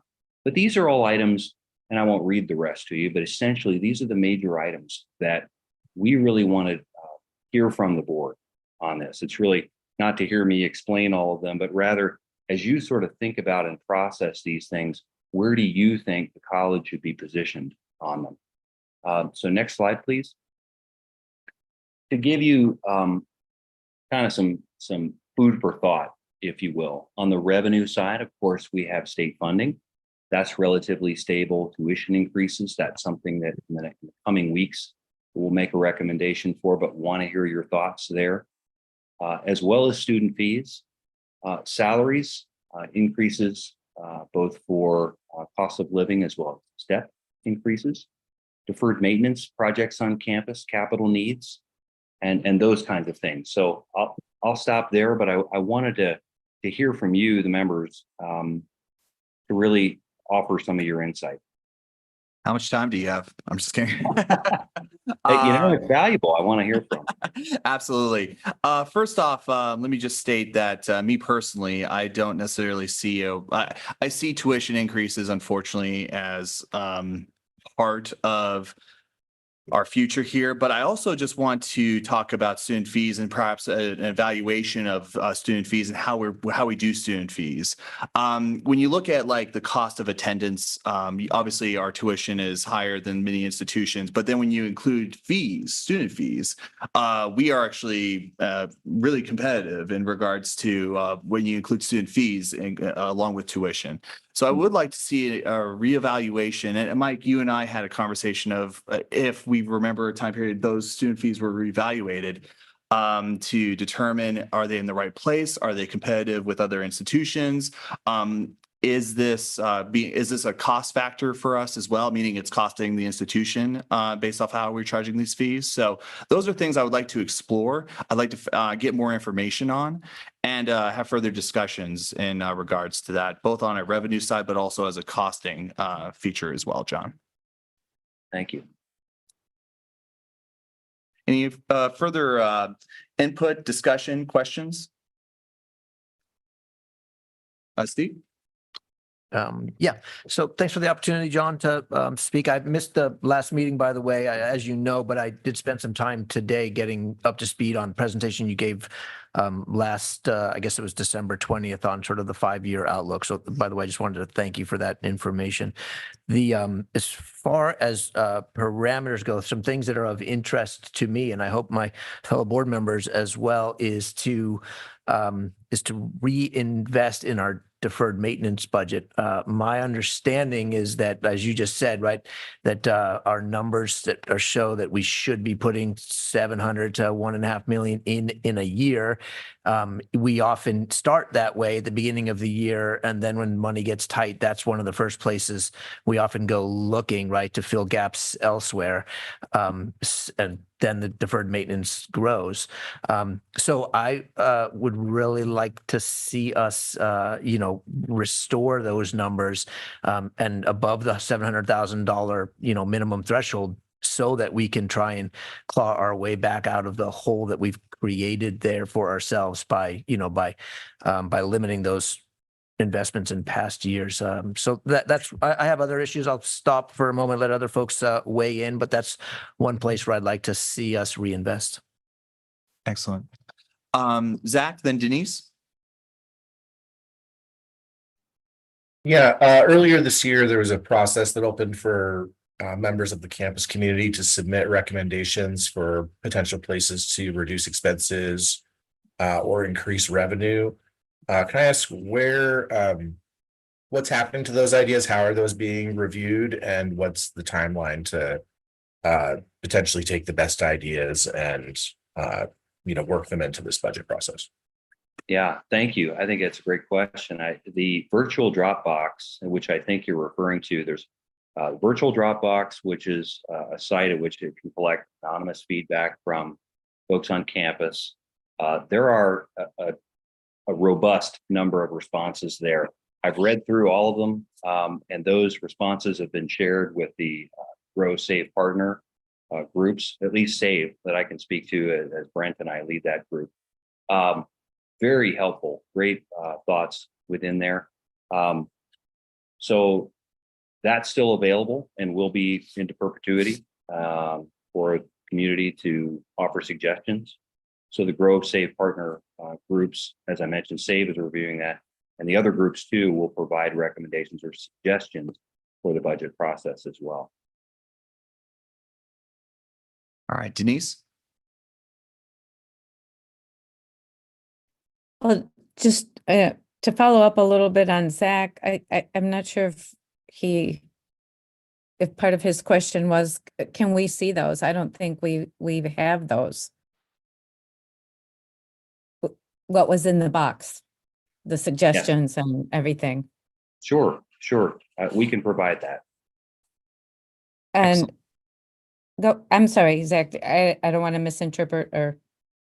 Yeah, well, just as a follow-up, if there's any type of response or these are the ones that we think are worth pursuing, or these are the ones that are high priority, low priority, any type of feedback like that you can provide of, what we're looking at and how we can move that into action from ID.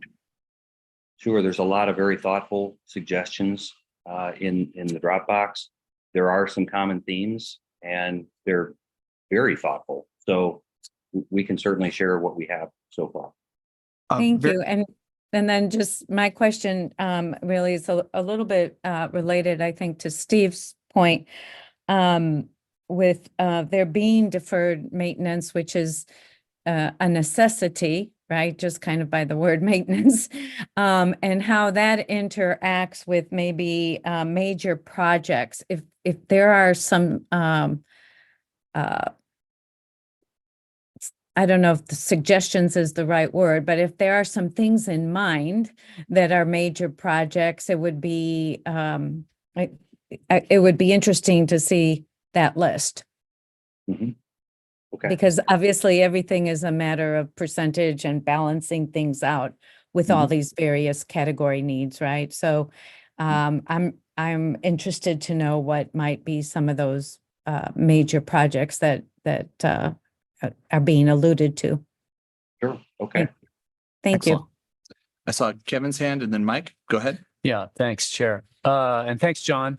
I'd be interested in pursuing the opportunities, kind of tagging on to what previous speakers have said, but pursuing opportunities for increased revenues in some of the programs that have a potential for increased growth. And I'm hoping that, our investment in 2 new buildings would provide some of those opportunities to leverage those sparkly new facilities into a revenue generator. And then just to follow up on what Chair Folnegi mentioned about tuition increase. I'm sadly open to the idea of a small tuition increase. I think that's the financial landscape that we are in these days, and I trust that we would hold that to as small as possible. Thank you. Excellent. Mike, and then we'll do second round. Mike, go ahead. Or Mike, then Lisa, and then we'll do second round. Mike? Yes, my priorities are, I'd love to be able to find ways to continue to invest in the institution, particularly programs that have potential to attract more students and to do more good. I, like Austin and Kevin, don't see how we avoid tuition increases altogether. I think incorporating Austin's idea of advertising our total cost of attendance as opposed to just tuition helps to give us a better comparison between what it costs totally to come to LCC as opposed to other colleges. So that would incorporate the fees into that so that students can more easily make the comparison. The last thing is that I think we need to continue to focus on restoring financial strength. I'm super impressed with what's been happening with our enrollment growth, and hopefully that will make it a lot easier for us to return to strength. But we do need to restore our reserves as a part of the financial strength. Excellent. Thank you. Lisa? So I know we're going to hear a timeline next as well. And I'd ask that when you discuss the timeline, if you could give us an idea of when we tend to get the sort of official happy announcement, as well as when we may hear about official state funding, though I know that will probably be very late. In terms of some of the parameters you discussed, I believe I mentioned in the last meeting that we don't have a policy for Fund 9 for restoring the fund balance. And so I have a lot of questions about that. I feel like we should take our time. If we have a policy for one fund that says create a 3-year plan, I would want us to take a look at doing that over a longer period of time as well. I also am interested in thinking about how we make investments, and I am hopeful based on our increased enrollment and the impact that may have on our proportion of state funding, that we can look at some of the deferred maintenance costs that eats a hole in our general fund and takes away funding for other things. So I am interested in looking at that as well. And also at the materials and supplies. We have cut materials and supplies consistently year after year after year. And I can't even imagine how bare to the bone it is. Tonight, we heard public comment about not having enough copier funding, which is directly impacting students. But I also think we need to be investing in employees. When I first started on this board, we didn't budget for bargaining baskets or for other long-term investments in employees. And I want to see us being sure to do that. And I think the last thing I would like to say is, in the past, when we had, I do feel like, I looked at the presentation and knew we would be asked for very broad feedback, that this is an initial discussion. I do feel like I need more information. And you mentioned bringing recommendations. I always find the budget development subcommittees analysis and information to be very, very useful. You know, similar to what Zach said about looking at what employees are suggesting, that, you know, the Budget Development Subcommittee is a group of people that has very extensive knowledge beyond what I would be able to know about the college in a very deep manner. And then also, I am looking for the recommendations that you will be bringing, but I would also hope that we can have a variety of scenarios, which is something that we've had in the past. And I think that's something that I've seen from you as well, that will help us look at decision-making through the budget cycle, so that, you know, we can have some windows on different perspectives, also knowing that some of these levers are going to change as we move through the spring. Great, thank you. Excellent. Before we move on to second round, John, do you have any clarifying questions? No, I think that's really valuable feedback. I'm grateful for everybody's insights. Excellent. We got a few more feedback as well. Steve?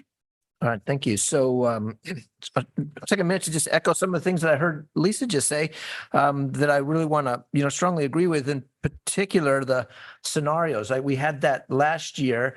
I think it's a really nice, you know, kind of opportunity for that for the board to weigh in via, you know, some selection amongst various scenarios that you would present at the end. So I think that's a great idea. I love the emphasis on restoring materials and supplies, because just like deferred maintenance, that's the other place, right, that we go to right away and cut, and have done so in the past year. And I think you could probably make a connection between morale and the, you know, the lack of supplies and training budgets and things like that. So I would love to see us restore those to the extent that possible. The other thing I wanted to say more broadly is I just think that one of the ways that we, the board, weigh in somewhat indirectly with regard to the budget is via the strategic plan, right? So we endorse and shape a strategic plan and for the institution. So I think really I'd like to kind of change the questioning around and really ask you all, right, the senior administration, to share with us sometime early-ish in the process how the budget as it's taking shape is investing in those priorities. Because that's what we have asked of you all, to make sure that those priorities are reflected in your work, which I assume means in the budget. So I don't have specific things to say or you know, amount to set. Hey, we want X amount for X, Y, and Z, but I'd like to see how it is that you're thinking about the strategic plan in relation to the budget. The last thing I'll say is on others have commented on student tuition increases. I think they're inevitable. I'm reluctant to agree outright with, I forget the name of the index that you often quote, that, you know, that we ought to just sort of accept that level that generally trends. Thank you, the HEPI, that generally trends higher than CPI. I find myself uncomfortable once we get above CPI. I know that you presented a bunch of information why we ought to be looking at HEPI and not CPI. I get that. I don't 100% agree. And I'd ask for some information as you ask us to consider tuition increases. I would like to see them in comparison to what peer institutions are proposing at their institutions, so that we can, I think that context is useful. And the combination of tuition and fees makes a lot of sense to me. I will stop there. Thank you. Excellent. Zach?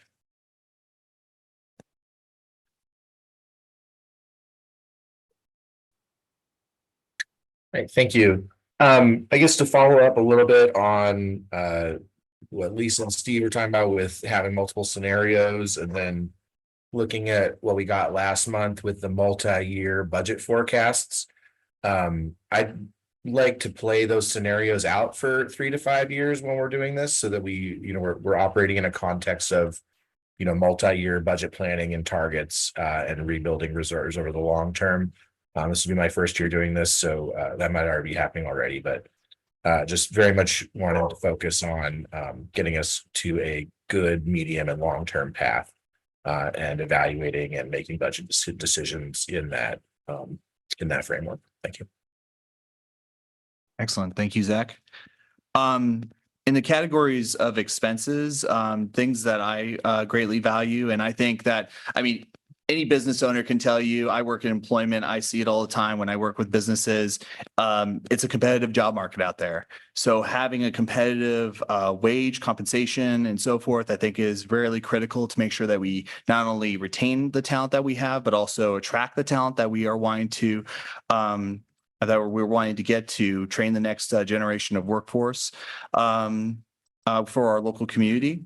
Additionally, I also want to emphasize enrollment and resources for enrollment marketing and enrollment support. We are increasing our enrollment, which is great. We've put some great investments overall towards enrollment and towards these enrollment increases. And I think that we need to sustain that, right? You know, we're seeing enrollment increases across the nation, actually, with community college, which is interesting due to the current economic dynamics, but we want to sustain those enrollments so that we can then provide, continue to provide the workforce development resource to our community, utilize our facilities, utilize the talent of our staff and classified professionals. So I see those very intertwined as well as an expense, but also I just want to continue to make sure that we dedicate resources towards enrollment and enrollment increases.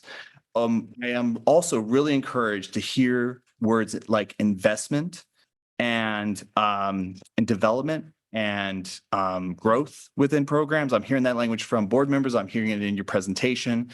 And we've heard a lot of comments about like a scarcity culture, and I want to change that into a investment and innovation culture within our institution. So, and I think that those have positive impacts on not only the culture of our institution, but also enrollment increases, because when you have that positive, growing, innovative culture, it's going to attract more students, more community members. And I know that we have the capabilities to do this, and I'm really excited about our future in that area. Denise. Thank you. I would be remiss if I didn't bring up one of my topics, which is the opportunity for increased revenue and enrollment and FTE from our center. And in particular, the Florence Center is the one that I harp on. So I think the role of the center is important to understand those cost factors and where some of those opportunities may exist. So I think we have to keep in mind the expansive nature, the multi-campus nature of LCC. And I certainly want to be able to, to see how particular budget ideas fit into our centers. And we have a lot of opportunity here in Florence that we can do something with. Mm-hmm. Yeah. The director of the Florence campus is in the audience. I saw him shake his head yes. So thank you. Excellent. Any other comments, discussion, questions? All right. Seeing none, I believe we're moving on to the next slide with the timelines there. Yeah, that's just to include, we can go to that slide, but that's just to outline for you what this year's calendar looks like. Has a lot of the detail to it. What I would say at a high level is that we are on track. So we have accomplished those things in November, December, but now as we really move into, as I like to say, the meat and potatoes, that this is really when we begin the big efforts that we need to move through. And of course, bring all of what you just mentioned to the board as we move through it and update. Excellent. Any questions about the timeline? Zach?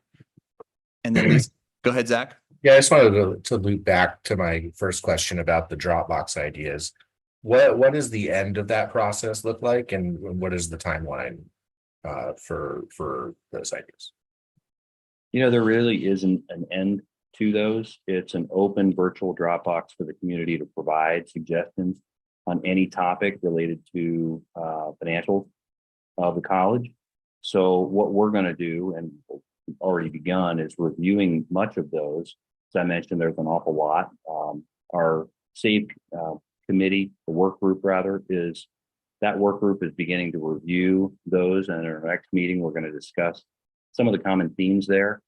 I think we're going to continue to take those suggestions into account, as well as the budget development subcommittee, to formulate essentially what the 25 budget looks like. But that virtual Dropbox doesn't end.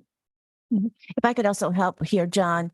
The board, the Grow, Save, and Partner work groups will be doing their work through January. And then we should have some information to report either at the February work session. We should be able to give you an update at that time, at least a status report. Excellent. Any follow-up questions, Zach, or? Yeah, well, I just like to get to the point where at some point we know of the ideas that were recommended. The public can know that their idea was either, considered and decided to be moved forward, or decided not to be moved forward. Thank you. Excellent. Thank you, Zach. Lisa? Yeah. And you could stop sharing if that's okay. Helpful for me to see people. Thank you. So I'm looking at the timeline, and I'm just curious when the official HEPI does come out. Is that in late January, early February? Brett, do you have an I answer? think we'll see some preliminary information on that, but I don't know. I don't recall formally when it's released. Isn't it March? Brett's gonna. John, I mean, I can try to check on the side here while you carry on the conversation, but I believe they released the preliminary HEPI amount at the end of December. Oh, okay. Okay. And so I'm curious. I see on the timeline position approvals, faculty search and approvals for February. I'm curious about the open positions that we have, that we held open as a one-time savings in the budgeting process. And if we could get a list of what those positions are, so we could get a sense of where the impact is on the college. You kind of touched on that in your last presentation.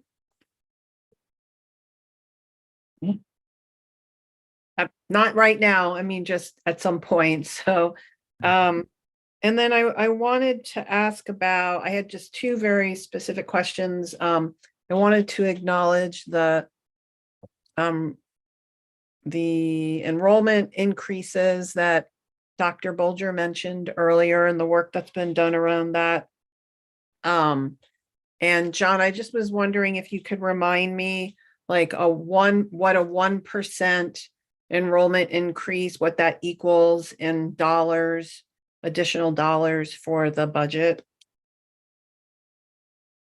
You know, that's a great question. I know we talked quite a bit about it in the early parts of the what that meant, and I want to say it's 250,000. But something also in conversation with Sue made me think it was 400. It was part of the last year's budget conversation, which I think you're kind of thinking or referring back to. So that's something that I don't have off the top of my head. Okay, and then final. Oh, there's the HEPI.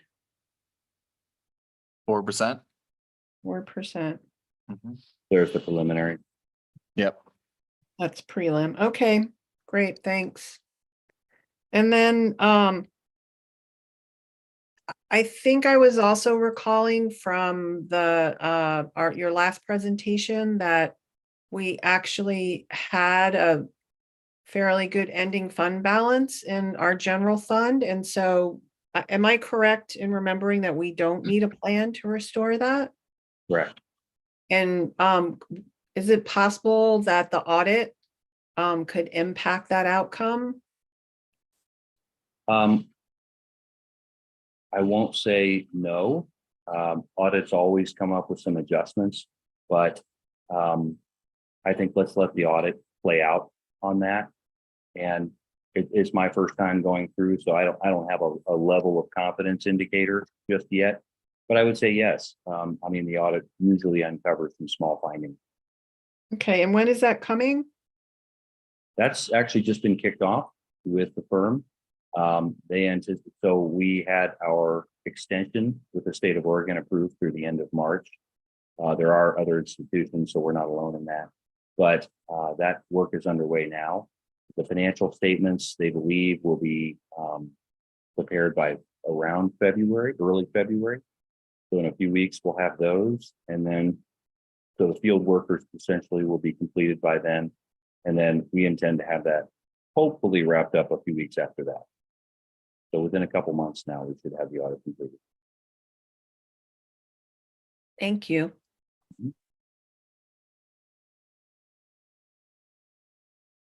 And just in regards to HEPI, it looks like HEPI, at least for the last several years here, actually consumer price index has actually gone over HEPI. HEPI is actually a lower percentile amount. It looks like over the last several years.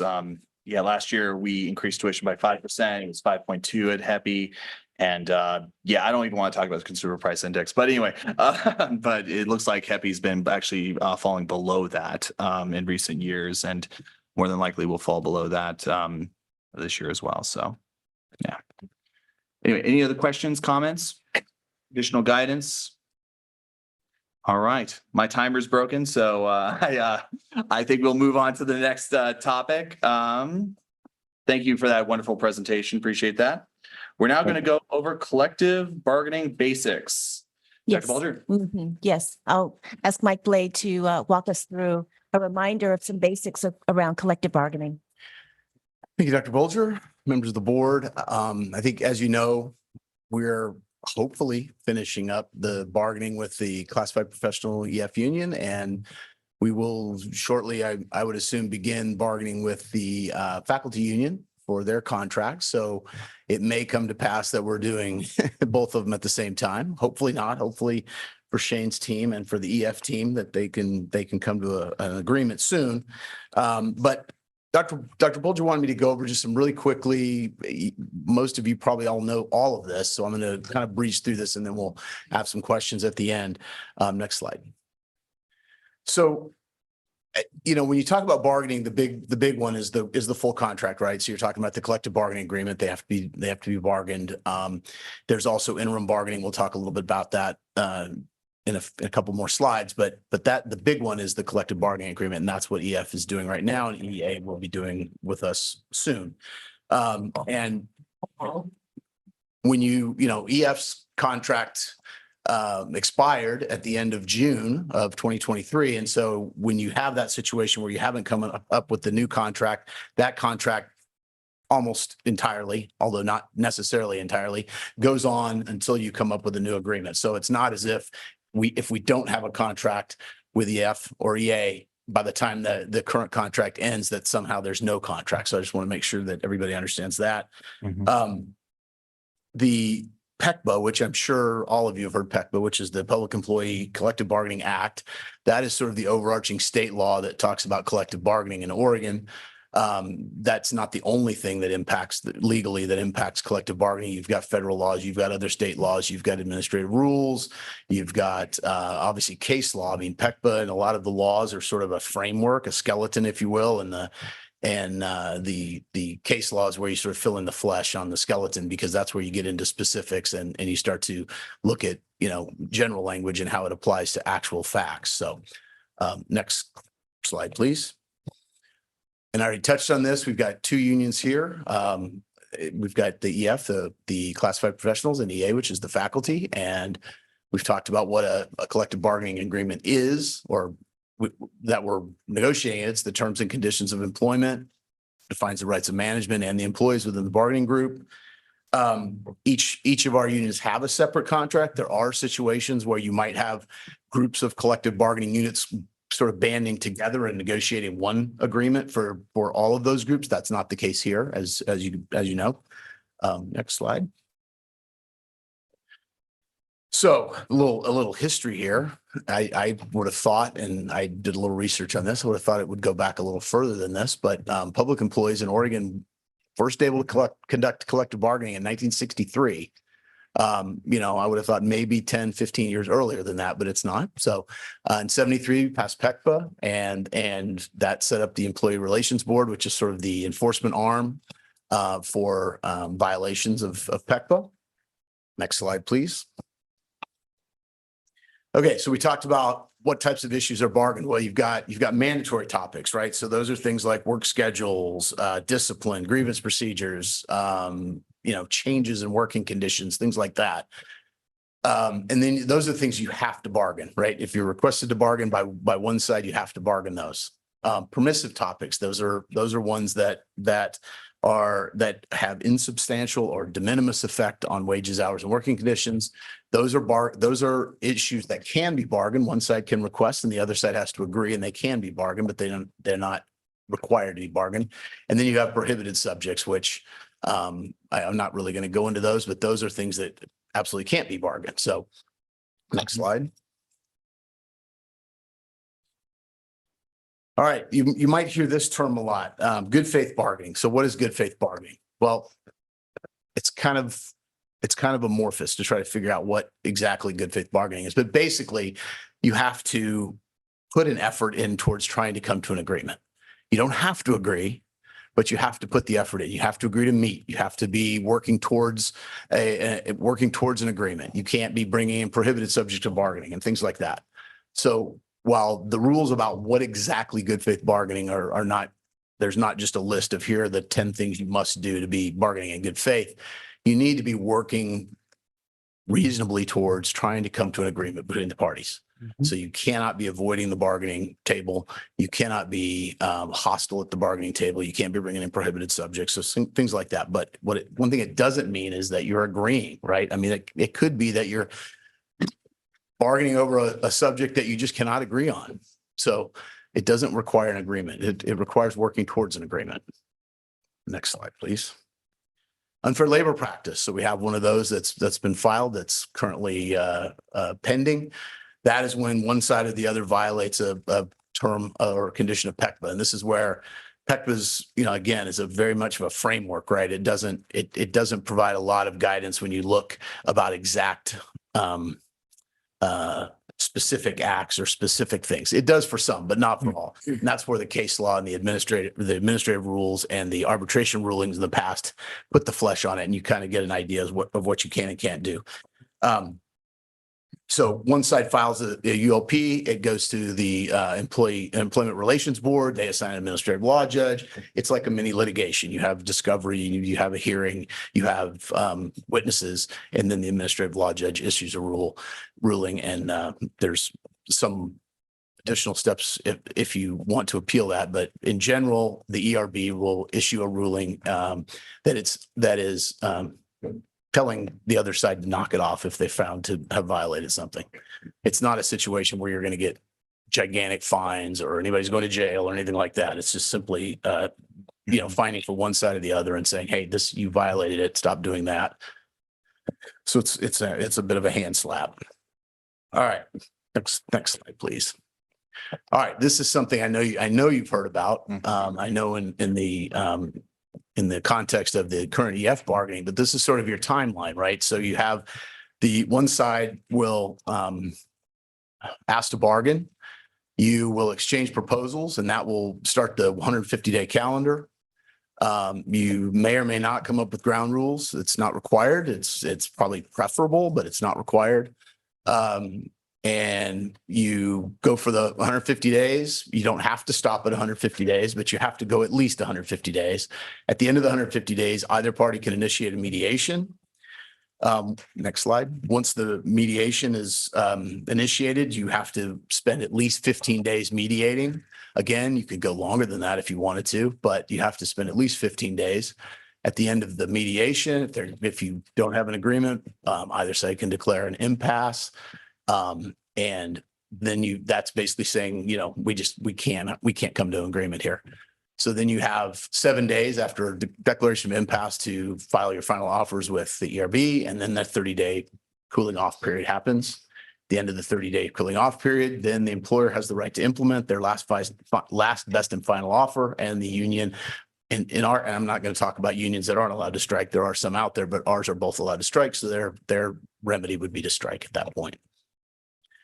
Next slide. Questions? Just overall, obviously we're a relatively new board, but all of you have extensive backgrounds in various areas and various industries and so forth. This presentation was mainly just so that we all have a baseline knowledge of bargaining processes, some of the terminology and so forth. So yeah, if there's any questions to be asked during this time period, that is available. And yeah, Mike. Are there any comments that a board member or a member of the staff might make inadvertently that could result in an unfair labor practice just because they weren't aware that what they said was in violation? Yes.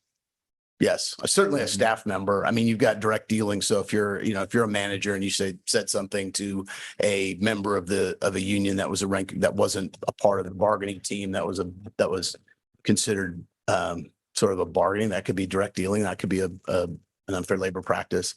I'm sure I could come up with scenarios here that the board member could do that as well. I think it's less likely that you all would do that just because you have less opportunities to do it. But yeah, sure. Thanks. All right. Any further? Zach. I just have a couple contracts questions about how this works in practice. So, if a contract comes to an end and there is not a new contract, and the union keeps working under the old contract, how do bargained wage increases or COLAs work? Is that awarded back pay when the contract is finally signed, or that's part of the negotiations, or how does that work? It could be part of the negotiations. It just depends how the sides work together. Thank you. Any further questions? All right, seeing none, we'll move on to the next topic. Michael Blade, thank you so much for that presentation.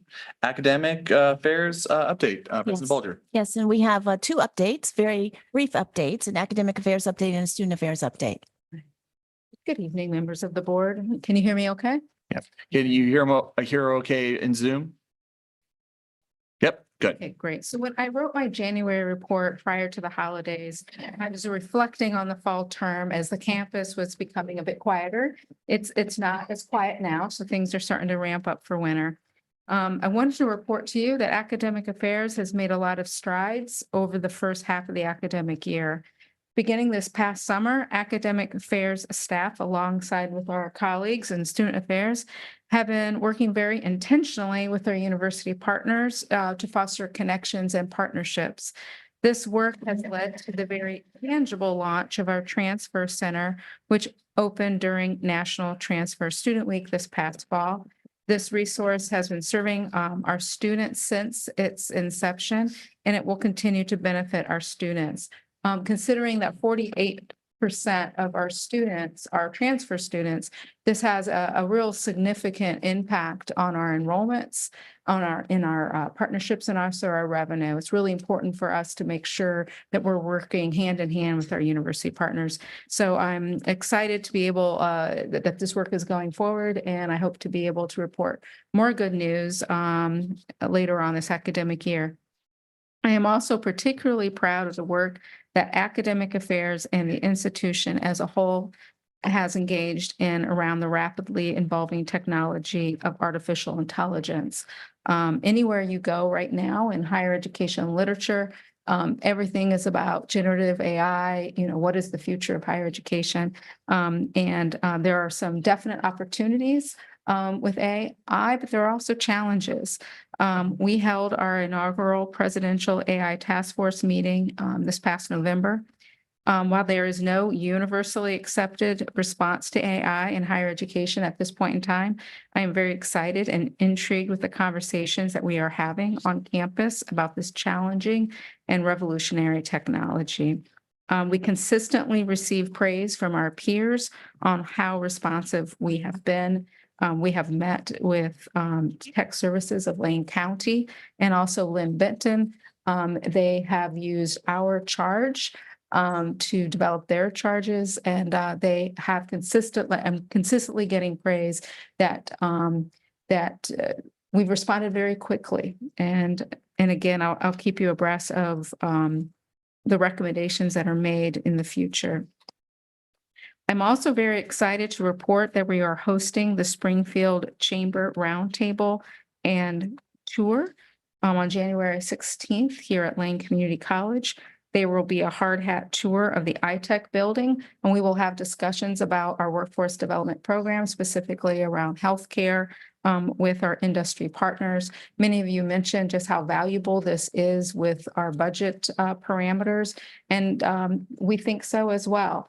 And this is an example of, us trying to be more engaged with our community and making sure that the programs that we're offering make sense to our community and to our students.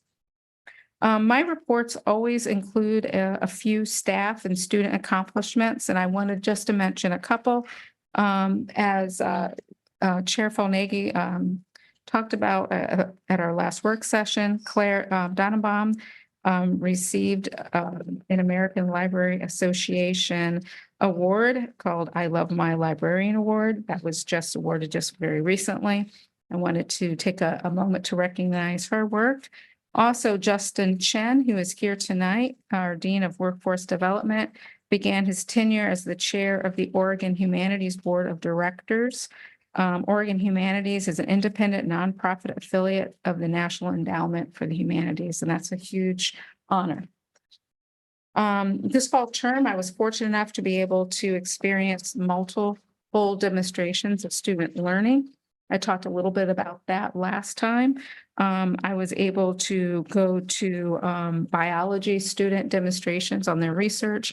I took a discovery flight with the Aviation Academy. I listened to the business and professional communication students at their showcase. I've attended chamber and concerts, the chamber concert choir series. I've also witnessed our students and our faculty out in the community who are, engaging in various activities. I know that Susie Holmes, our biology professor, had her students at the Mushroom Festival at Mount Pisgah, talking about, with the community about different mushrooms and the importance of them in our ecology.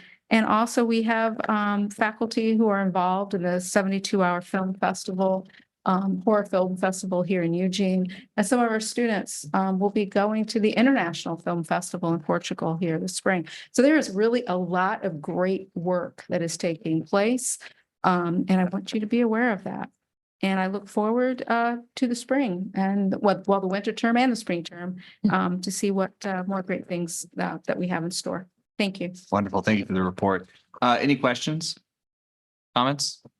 I have a question, but I'll wait for the report's time period, though. It's going to be about the 4-year mid-cycle accreditation review. Yeah, you mentioned in the report. I just have some questions there. Denise? I just want to comment that I really appreciate the scope and inclusion of the academic affairs reports. And I think it's really interesting. I don't get to Eugene nearly enough, and so I'm very interested to hear the connectivity that occurs between faculty, staff, students, and the various events in the community. So I really want to thank you for that type of reporting and inclusion. Thank you so much. Excellent. Thank you. Any further questions, comments? All right, we will move on to, my apologies, get on the right page here. Student Affairs, President Bulger. Oh, yes, Dr. Joyce. Thank you. Thank you, Dr. Bulger. Thank you, Board of Education. Always glad to report out. Dr. Tankum just reported on kind of a look back on fall term 2023. I want to report out on that period between the end of fall term and the start of winter term next week on Monday. I want to point out a couple of things. One, we collect a lot of data now. EAB has become basically essential to how we do business. It came on a couple of years ago. We collect data, we track students, we know so much more about student patterns now. And so the report I'm going to give is kind of just an example of some of that data we're collecting. But I also want to mention the increase in enrollment. That doesn't occur in a vacuum. It might be happening across the country, but when you think about the limited staffing and limited resources we have here, I think we're doing a great job. Marketing communications constantly works. People have been working over the winter break nonstop. I'm going to give you some information here. Our early outreach group, our navigators, Isla, who works in that department, has these navigators who contacted 354 new to college students, called them on the phone and then followed up by email, checking, making sure these students have what they need to get started, the schedule, the bus passes, are aware of student resources and where to come for help if and when needed. Recruitment and admissions, Rosa Maria, Susie Kekak, 143 phone calls, 209 emails. They had walk-ins, always there for walk-ins, and Center for Accessible Resources. I was walking around the buildings in between the holidays too, and we have people who are working always. We got the doors open, and Fiona Bossing was there by herself in CAR, Center for Accessibility and Resources. They had 39 students scheduled for intake appointments, 80 final exams, 134 case notes, in-person, Zoom, phone, email, and then other departments, degree evaluators, they work in the back office, 300 appointments during the break. Examples of people who are working hard during the holidays and everything too. Alex Thies in degree evaluation, financial aid, enrollment services in the Bursar's office, 832 student appointments during that time. Maria Cisneros, Saul Lopez Torres, Philos Molina are examples of some of the team in that area. I mentioned already early outreach, advising. We have a mix of advising in person and online as well, so students can have Zoom appointments. We had 392 in-person appointments, 410 online appointments, so around 800. Ted Calcaterra, Judy Gates, and Kelly Ochako would be examples of some of the people working during the break. And then from there, I wanted to mention that we had a Reg Fest on the 20th of December, 87 students. So, I thought it wouldn't be as busy as that, but we had a great turnout, even with the holidays there, but people showing up for work on a Saturday. We had 420 new students have attended the online new student orientation, and over between December the 10th and now, we had 3,000 student appointments contacts. I do also want to say thanks to a couple of other groups as well, like Bliss, Megan, Celia, and Amy for keeping Building Free operating all through the break and planning meetings such as this and a lot of other things. And then all of the directors, managers, those staff in other departments such as public safety, facilities, custodial, groundkeeping, HR, finance, IT, career pathways, and all other areas. They were all here during the break and keeping this place running.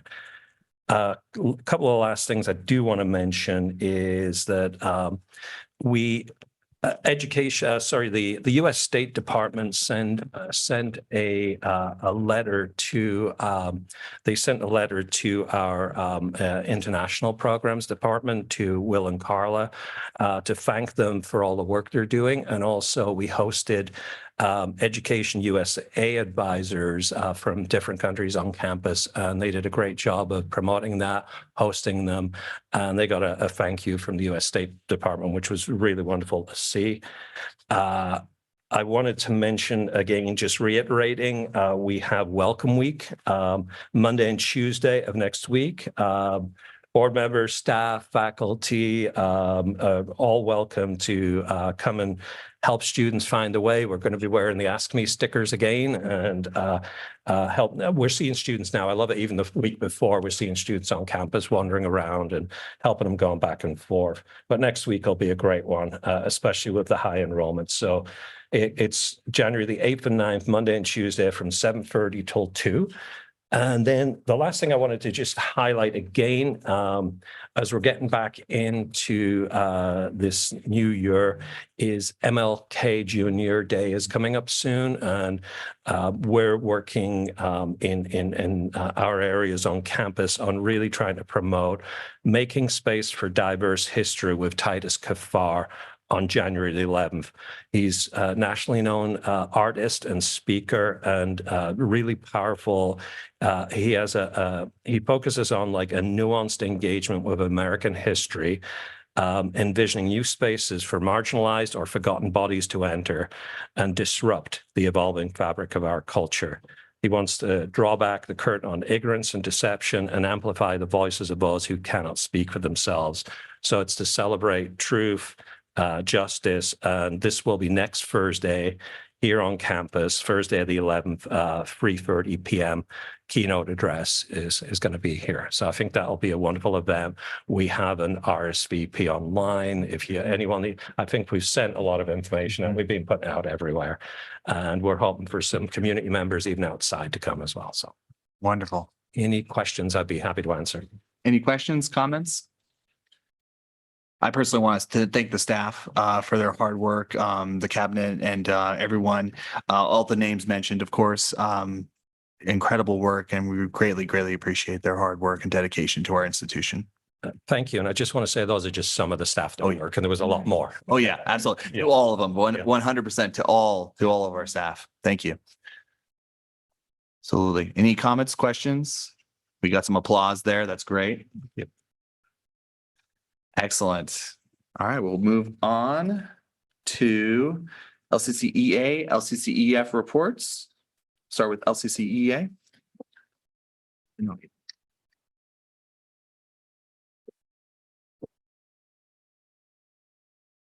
Good evening.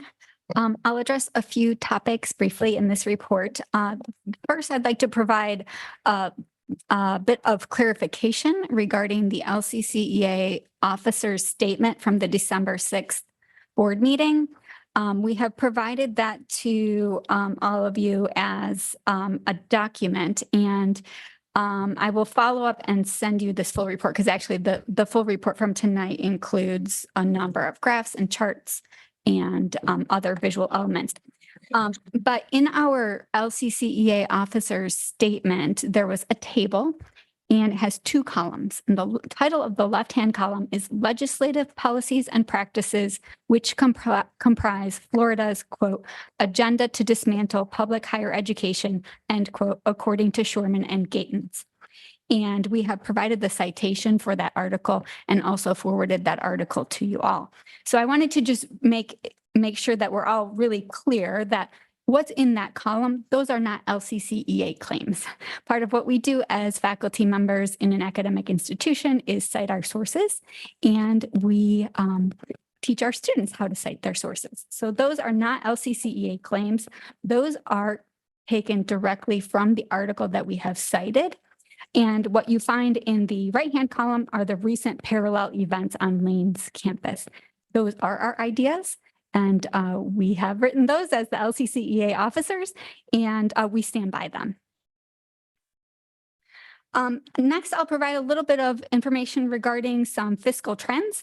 The ending fund balances have been updated for all of the funds, and our Budget Development Subcommittee is going to be taking a look at those. I'll provide in the report an update that includes the changes from FY22 to FY23 of the ending fund balances.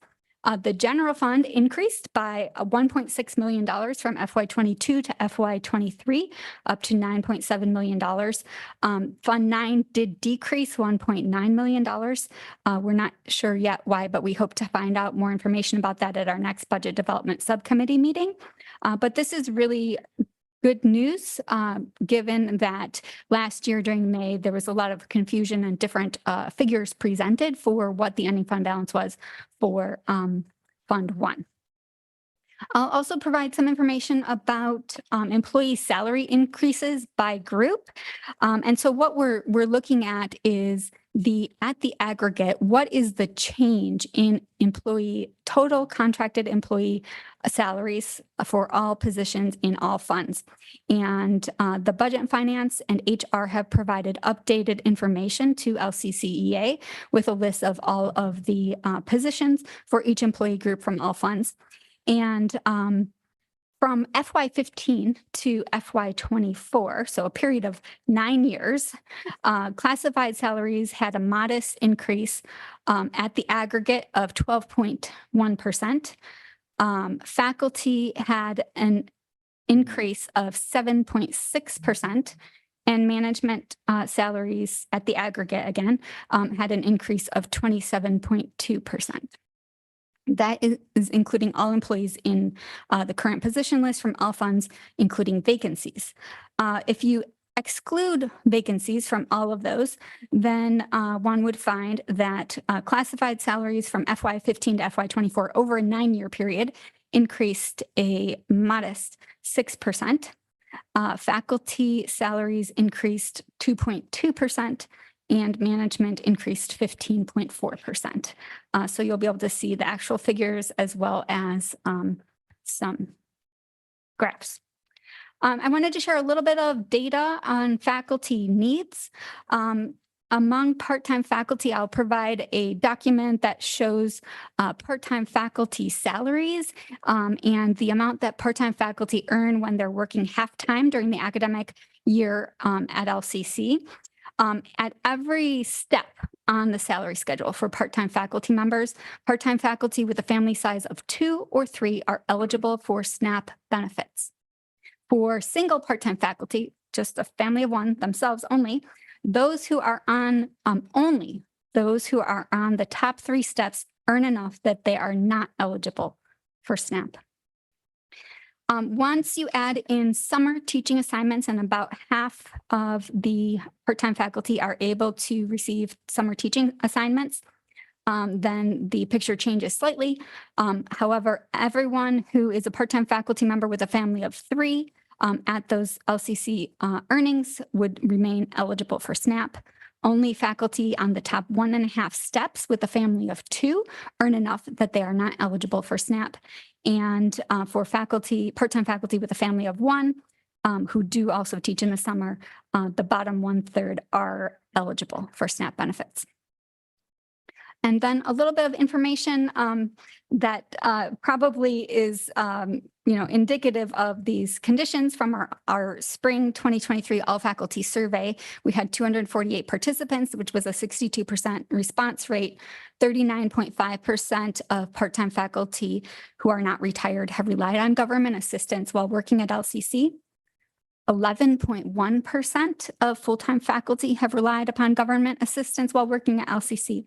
Both of these have increased dramatically over the past 2 years. We've actually been doing this similar survey with the same questions. We did this in 2019, again in 2022, and then in fall of 2021 and spring of 2023. And the part-time faculty figures were in the 20 to 26% range prior to the most recent survey. Now it's almost 40%. And full-time faculty were below 10%, now above 11%. And 60% of part-time faculty have at least one other job. 29% of full-time faculty have another job. So I'll follow up and forward all this information to you. Thanks for your consideration. Thank you so much.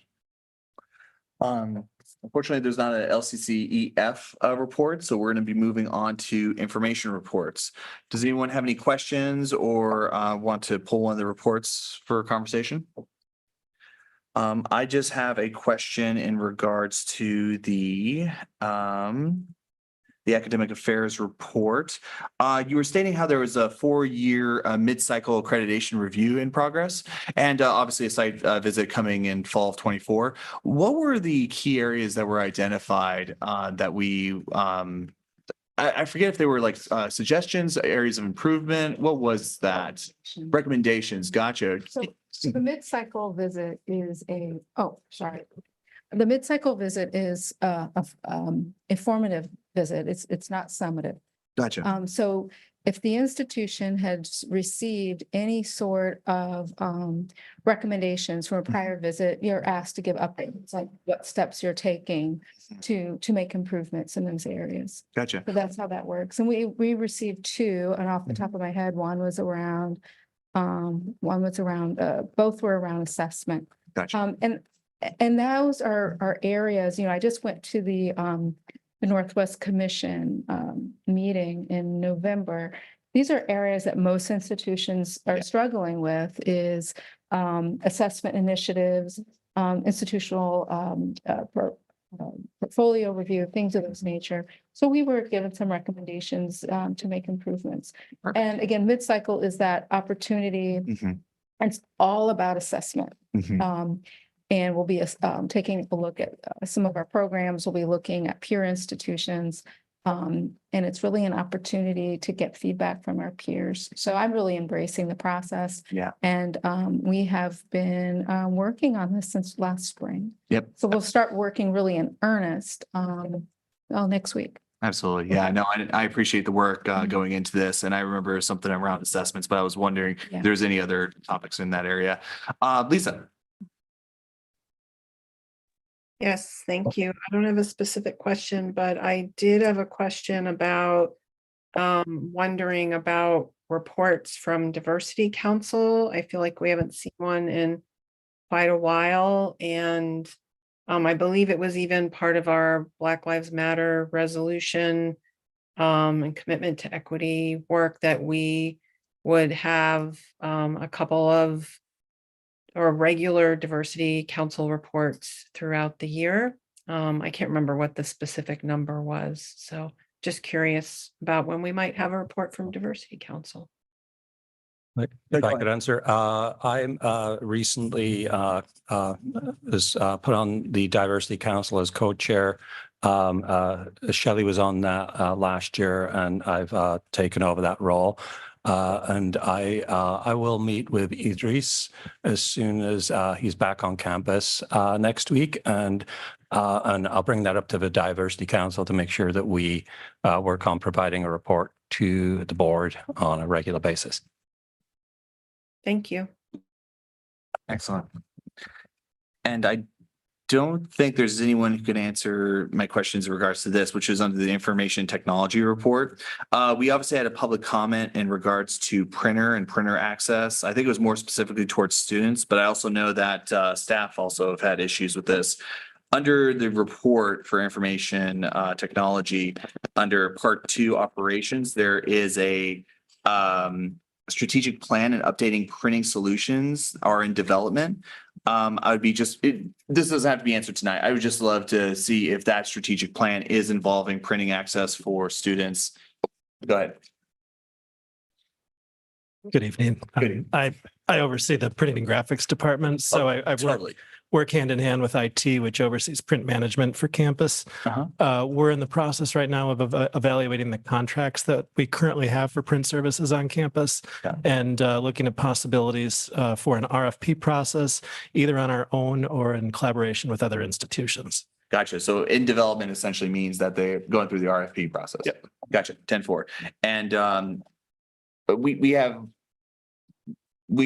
a contract that services like printers that are accessible for students, or we have printers accessible to students in the computer labs on campus and in various spots around campus. We have I think the comments were regarding both access that students have, but also as we have made reductions to M&S budgets year after year for many years, that has restricted the amount of resources that departments have to make photocopies. And so a lot of departments have put caps on how much individuals in their departments are able to spend either per job or as a total. And so that, I think that could be why in some departments, some faculty and employees are printing on their own to get around the department caps. Understood. Thank you for an expansion on that. Really appreciate that info. Any other questions in regards to reports, comments? All right, seeing none, for the good of the order, we have future meeting dates. We obviously have the January 17th board retreat that's coming up. I also just wanted to note once again that on the February 7th meeting, we're going to invite the budget committee members to that meeting so that they can introduce themselves and we can have further conversations from there. Additionally, we'll also be dealing with the Bond Oversight Committee appointments on the February 7th meeting as well. And then, of course, a work session on February 21st. Any board member question? Oh, Denise, is it in regards to the future meeting dates? Oh, sorry, you're on mute.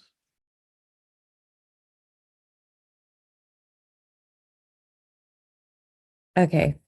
I think you had provided a clarification to a question I had asked, and maybe others might have, that our retreat on the 17th will not be live streamed. However, those who do want to attend can.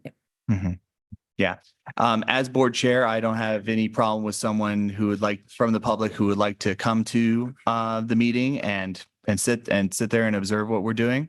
I'm perfectly okay with that. And I've spoken with legal counsel with OCCA in regards to what are some options there. And yeah, I want transparency. I want flexibility. I want to see options for all of us to, for the board to be able to receive their training and education during the retreat. So if we could just clarify then, because we are talking to a facilitator with regard to the equity lens training. And so if we could just clarify so that we'll know how to engage with that individual, what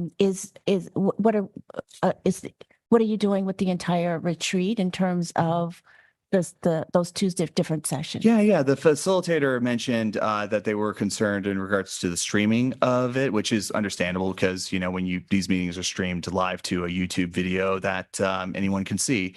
In conversations with that facilitator, we had that conversation, and I think that we have addressed those concerns. I think we followed up on addressing those concerns, and yeah, I think we can move forward with that. I've received some guidance from Michael Blade as well as from OCCA of what would be the best way to move forward with that. And I obviously want it to be I've put those considerations in mind. I'm sorry, if I can just check in with Shane, is that enough clarification for you, Shane? So are you saying that will be completely open? Or no? So not to put words in my mouth, I've said what I've said, and if we could discuss it offline too, if necessary. I'd also love to receive some feedback from the facilitator as well, and that doesn't have to happen in this meeting here. We can. Okay, the reason we would like to have clarification is so that we can have a conversation with the facilitator, and so that all of the board members are very, very clear. Since one of the board members did ask about, the nature of the meetings. And so that's why I keep asking for clarification, checking in with Shane to make sure, because he's talking to the facilitator to make sure that that engagement can occur that way. Yep. And I saw an affirmation, but Lisa? Yeah, I think what we're anticipating, and we look forward to meeting with the facilitator on Monday as well, is what has happened similarly in the past, where we've had PD or retreats that were not streamed or recorded, but that were still open to attendance. And I think board members probably recall, we've maybe had one person attend. But retreats are at times when we're doing PD have not been streamed and recorded, but we're still open. And so I thought that's what we had discussed. And I think that's very similar to what we've done in the past. And hopefully the concern around streaming, as brought up by the facilitator, is, the concerns around their wanting their safety concerns, legitimate safety concerns, are addressed by not streaming it and recording it. Thank you for sharing that and clarifying that. I appreciate that. Yes, certainly. Great. Thank you. All right, moving on to board member comments and questions. Any comments and questions? Brief comment, and with OCCA, we are in the recruitment process for our executive director. We've hired a firm to help with our recruitment for the executive director of Oregon Community College Association. And we are going through that process. And yeah, we're getting representation in our hiring committees from all of the states, including rural communities and so forth. So that process is continuing. I also, this is more just like a community advocacy thing, with everything that's happened with the Eugene Weekly. I would just love to ask the administration to see what if and in any way, but we can help support the Eugene Weekly and what they're going through. And I don't know what that exactly would look like. It could potentially mean if we can open up our facilities for fundraising or something along those lines. I just want to advocate for our local newspaper. A part of the reason I got into being a board of director is workforce development, but another part of it is to have an educated populace to participate in our democracy.